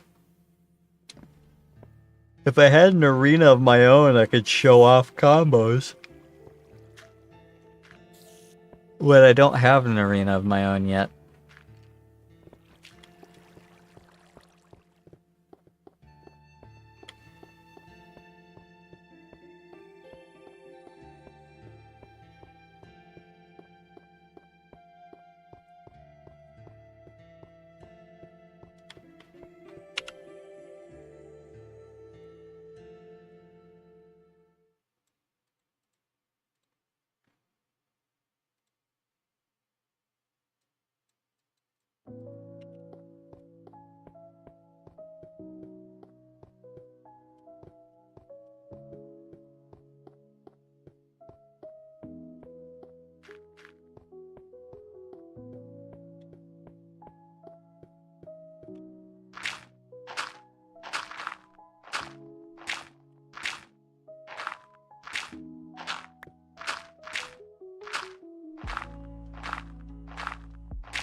I'm kind of interested to find, actually. Hold on. I gotta see if I can find... Alright. Or... Wait.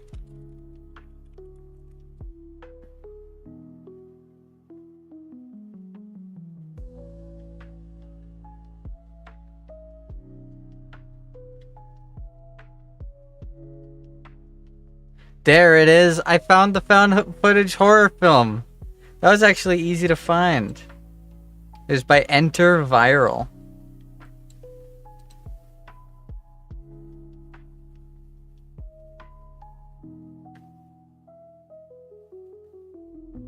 Yeah. Enter Viral. They had a couple horror films that were pretty good. I don't remember if Dance with the Devil was any good.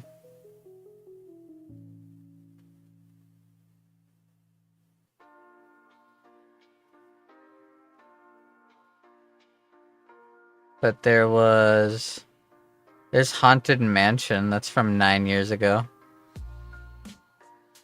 I don't remember the Wendigo. I don't remember the Reaper. I haven't scrolled down far enough. There. The Asylum. Found footage horror. That's the one I remember the most. It was good. Here, I'll post it in the Discord so you guys can see it if you want.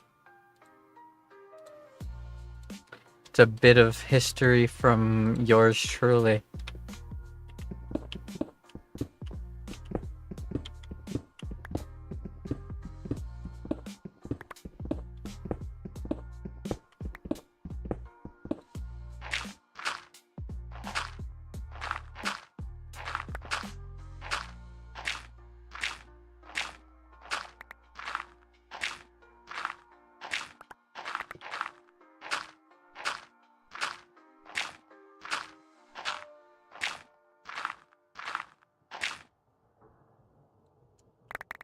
My reach is so short. Got short, stubby little arms. Steve, you've got short, stubby little arms.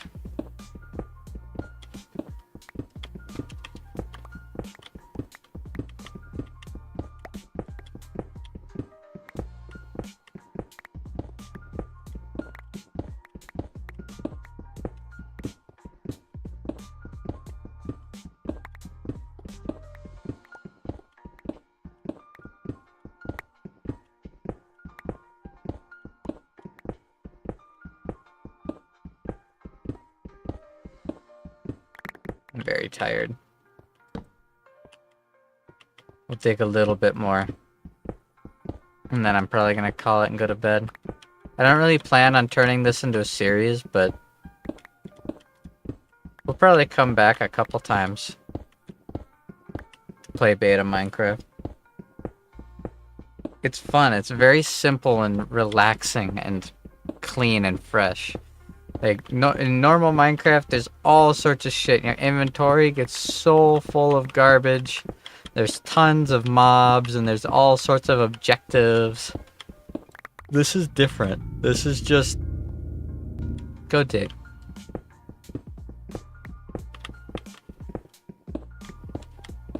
No end. No illagers, no raids, no wither.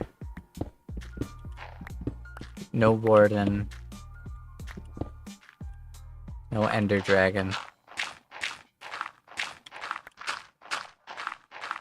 It was just building. And every time I played, I was trying to build something. I remember I built Death Academy from Soul Eater in Minecraft. Oh, I was so proud of that.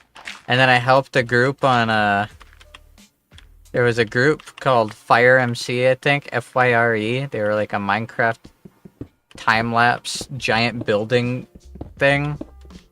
I did a build with them because they'd get a whole bunch of people in. They'd have like a ton of people join in for these giant builds, and we built Rapture from BioShock. That was fun. I remember showing off that map to my friends and being so proud of it. I'm like, you guys won't believe what I helped with. I helped with this. I made these buildings and these tubes. It was so much fun.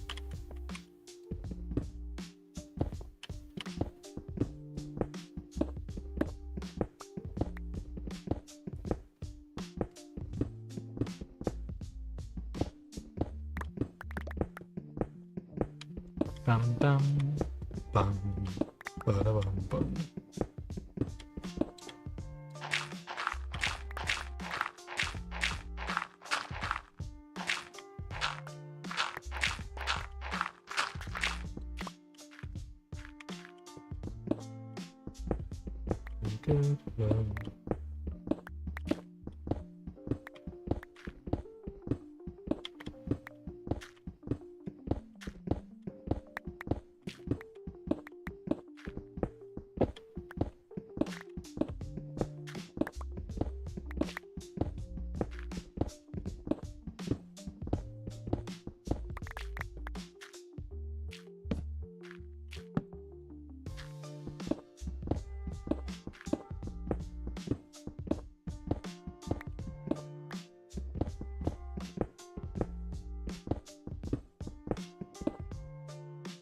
I do really want to go somewhere. I mentioned earlier, I want to go to a convention and I want to cosplay. I want to do a Gravelord Nito cosplay. No one's done a good one of that. It wouldn't be too hard to make a costume rig, although it'd probably be pretty big and bulky. It wouldn't be too hard to make.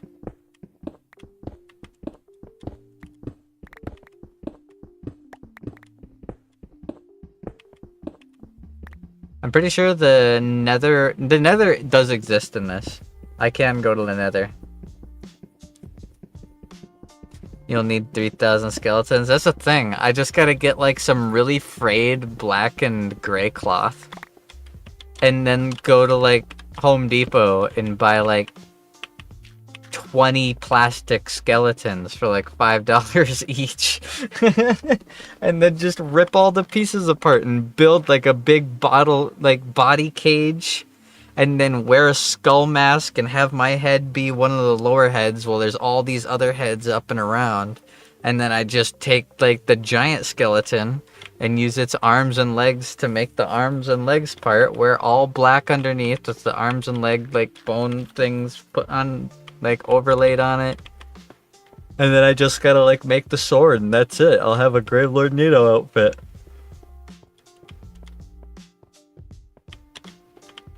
Cosplaying is cool. It's something I always wanted to do. It's something I bonded with my ex over a lot. Because she always wanted to cosplay too, but since only I was making money and we were spending it on everything she wanted instead of saving it for trips, we never got to go cosplay anywhere, and it's one of the biggest regrets I have. I always wanted to cosplay. And while I like normal cosplays, my favorite cosplays are rig cosplays. One where it's like stilted and has like a whole like build set up and a person is inside of it. Those are always my favorite. One of my favorite cosplays ever was someone did a Fiddlesticks cosplay. Way back in like 2014 when I was first starting to date my ex. He had pogo stilts. I always wanted pogo stilts.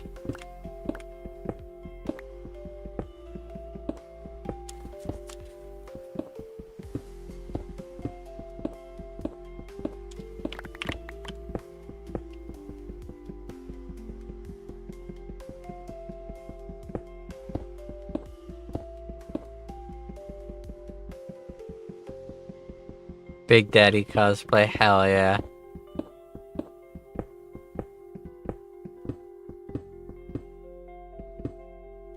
Which Big Daddy? Would you do Bioshock 2's main character, Big Daddy? Or would you do the classic big bubble-headed Big Daddy?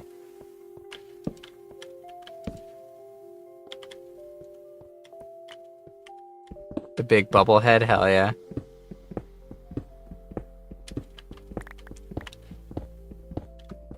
I always told myself I'd do some sort of Big Daddy cosplay if I had a daughter.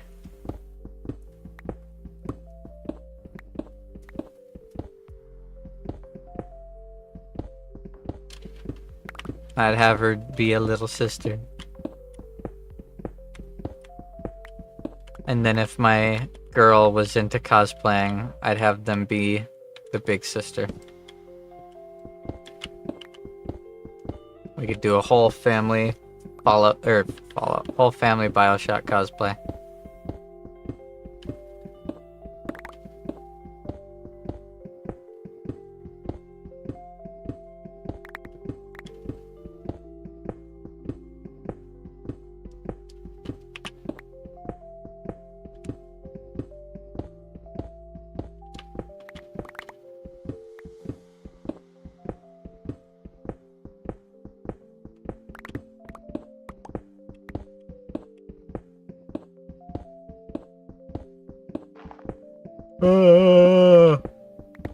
Yawn.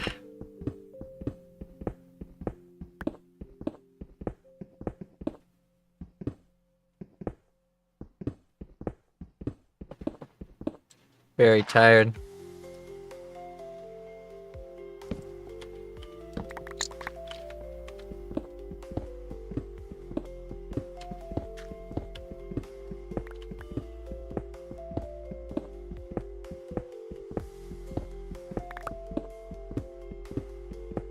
Still haven't found more diamonds. Shame.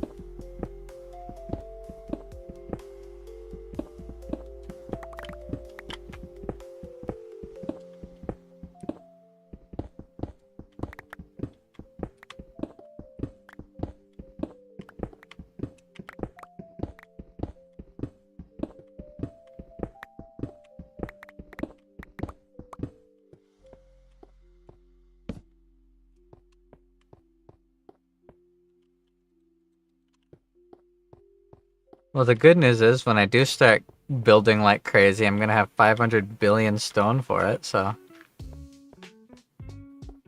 that is nice.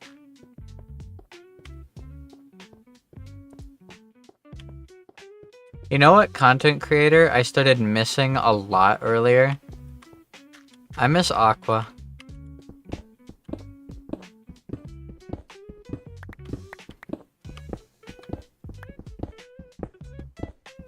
I was so sad when Aqua graduated. She was one of my favorites.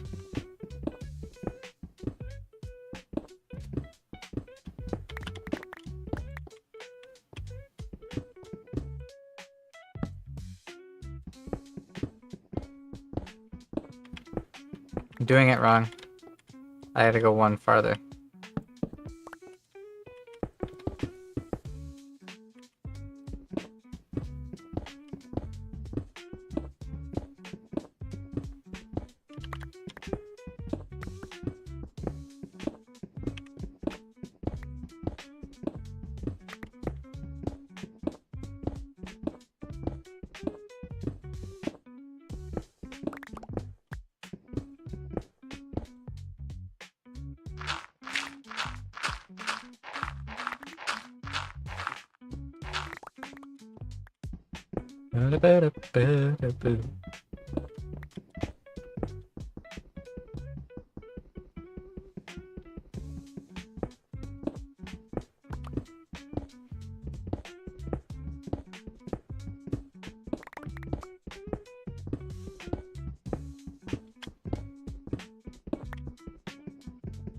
Funny that it takes this long to mine redstone.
God, I love Minecraft. Minecraft is one of the games I'll always come back to.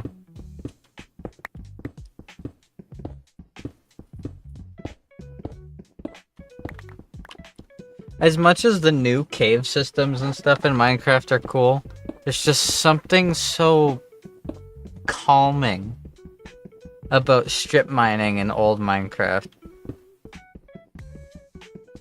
It just feels right. It's comfortable.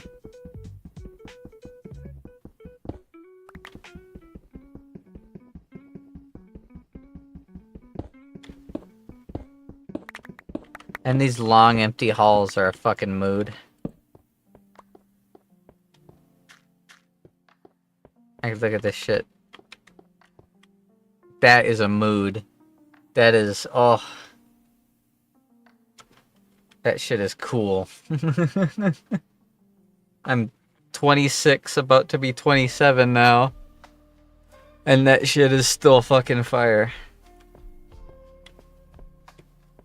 The pickaxe is almost out of strength. Not strength, durability. So I'll finish it off.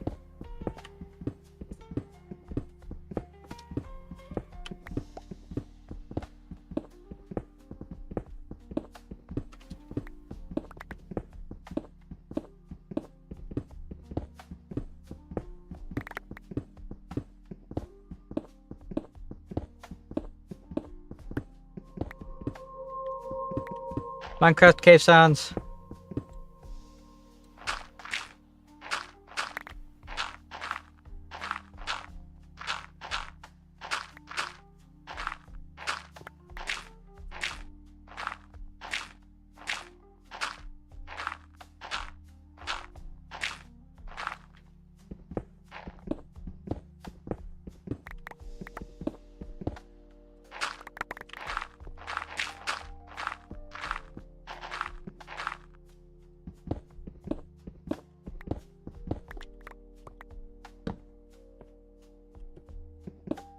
Wow, I got a shoulder ache. That's something else I miss. God, as a human being, you want to know what my physical kryptonite is? The thing that will immediately make me fold? Like shoulder rubs and back scratches and stuff. I'm like a IRL dog. My brain just goes completely blank if I get like any degree of massage, to the point that I have to intentionally keep myself from going and getting massages, because if I do, I'll get addicted and I'll lose a ton of money. There we go. The pick died. There we go. I haven't had a massage or anything in so long. It's been over a year. Ugh.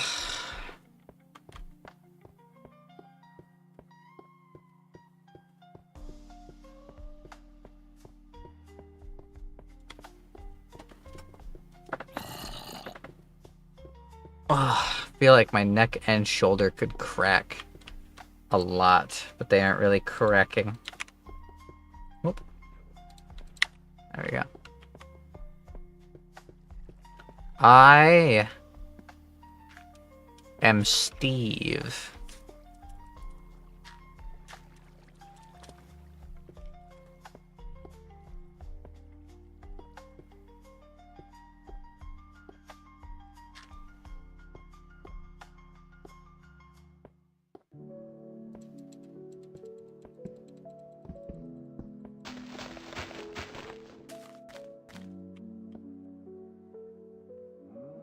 Kind of bright. Ow.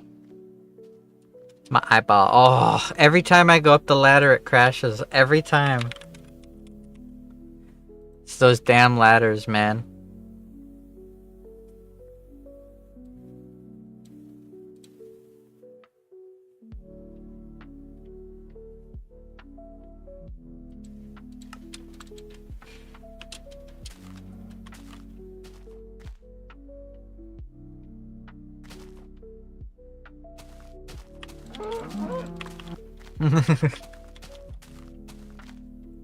Sorry, I saw red for a moment. I had to kill.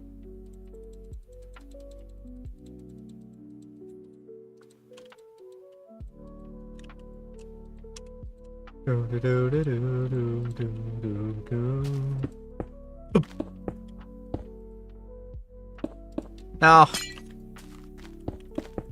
No.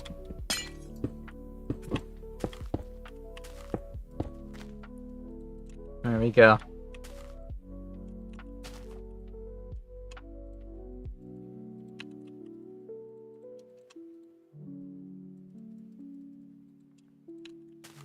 Door. Oh, the old Minecraft door sounds. What, redstone was introduced in? I don't know. I know in this patch, I'm pretty sure, like, activator rails and stuff already existed. Like, Minecraft beta 1.6.4 is actually a really popular old patch because it's one of the most stable yet full patches before the adventure mode, which is when they added things like the end and sprinting and the attack recharge mechanic on swords and stuff. They fundamentally changed the way armor works and the hunger meter and yada yada yada. A lot of people like playing this because it still has quite a lot of stuff, block-wise anyways. Not necessarily biome and monster-wise, but block-wise, you still get like all your old school redstone and repeaters and torches and levers and rails, powered rails, activator rails, chests and hoppers. Like, they all existed.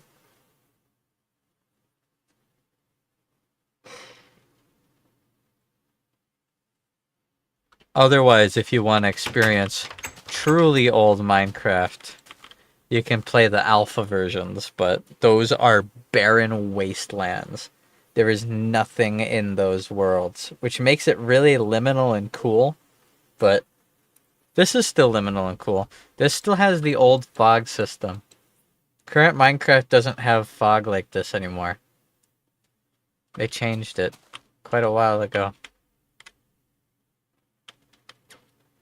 Just seeing all the blocks and the dirt and the clouds and the skybox and the fog, the lighting. Such a good game. But that's some pretty darn spanking good progress. I now have a ton of stone, so I could build myself a really nice house here. Could probably go all the way up to there with how much stone I got, and then do more strip mining, but that will be potentially, finally, with ladders at another time. I'm very tired. I appreciate you guys hanging out and listening to me as I just talk. I'm tortured pretty constantly by the memories of what was and what could have been. And sometimes it feels good to just talk and not be so alone. It gets very lonely.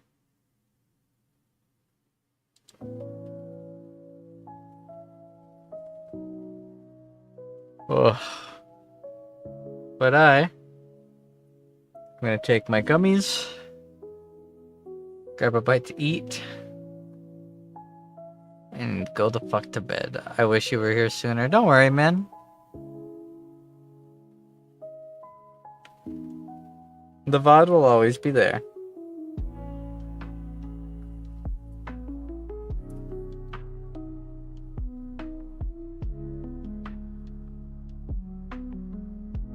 I do hope one day I can be happy, like truly happy, like I was before. I know it's complicated. I'm heartbroken and strung up over my ex. I talk about her and think about her all the time. It's hard to imagine anybody wanting to be with somebody like that. And then I have my own problems physically, medically. I have my conditions and my problems with my conditions. And I'm poor. I'd like to imagine that if I found the right person, I could make them very happy. There I go again, saying make them happy. I'm never a priority in my own mind, which is why I need someone who prioritizes me.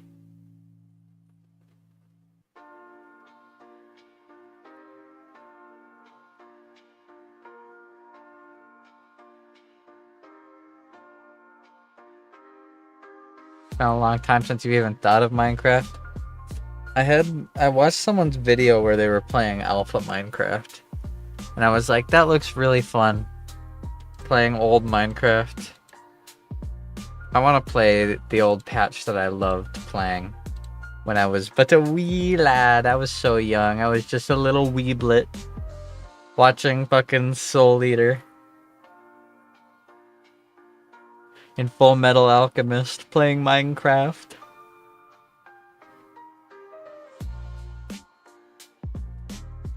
Watching the Yogscast and Markiplier and PewDiePie.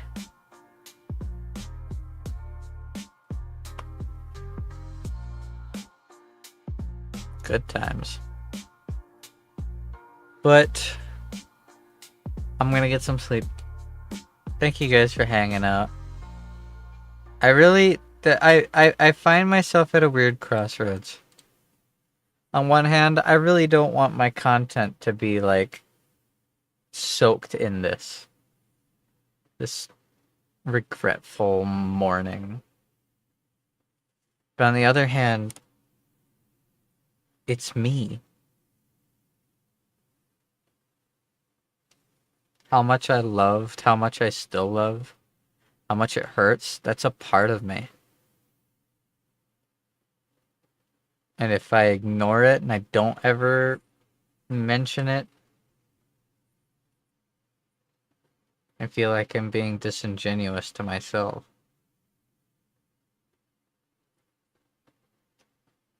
Here's hoping a bad bitch fucking sweeps me off my feet. And I'm never sad again. And I can just make funny hoo-hoo hee-hee videos. And just live my life normally.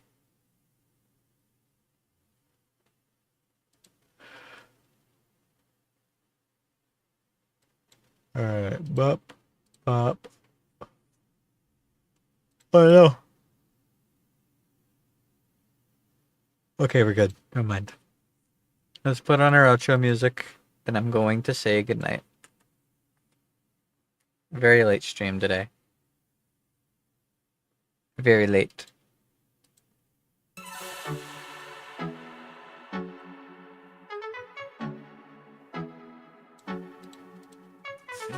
I am exhausted. But I appreciate you guys hanging out with me. This was much nicer than just going to sleep.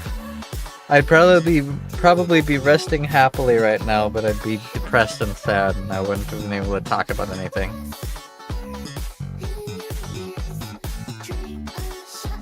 I hope I never drive you guys away from being too much of a crybaby.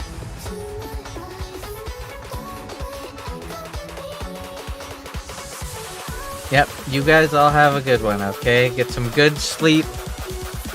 We'll be back again tomorrow. I'll see you then, okay?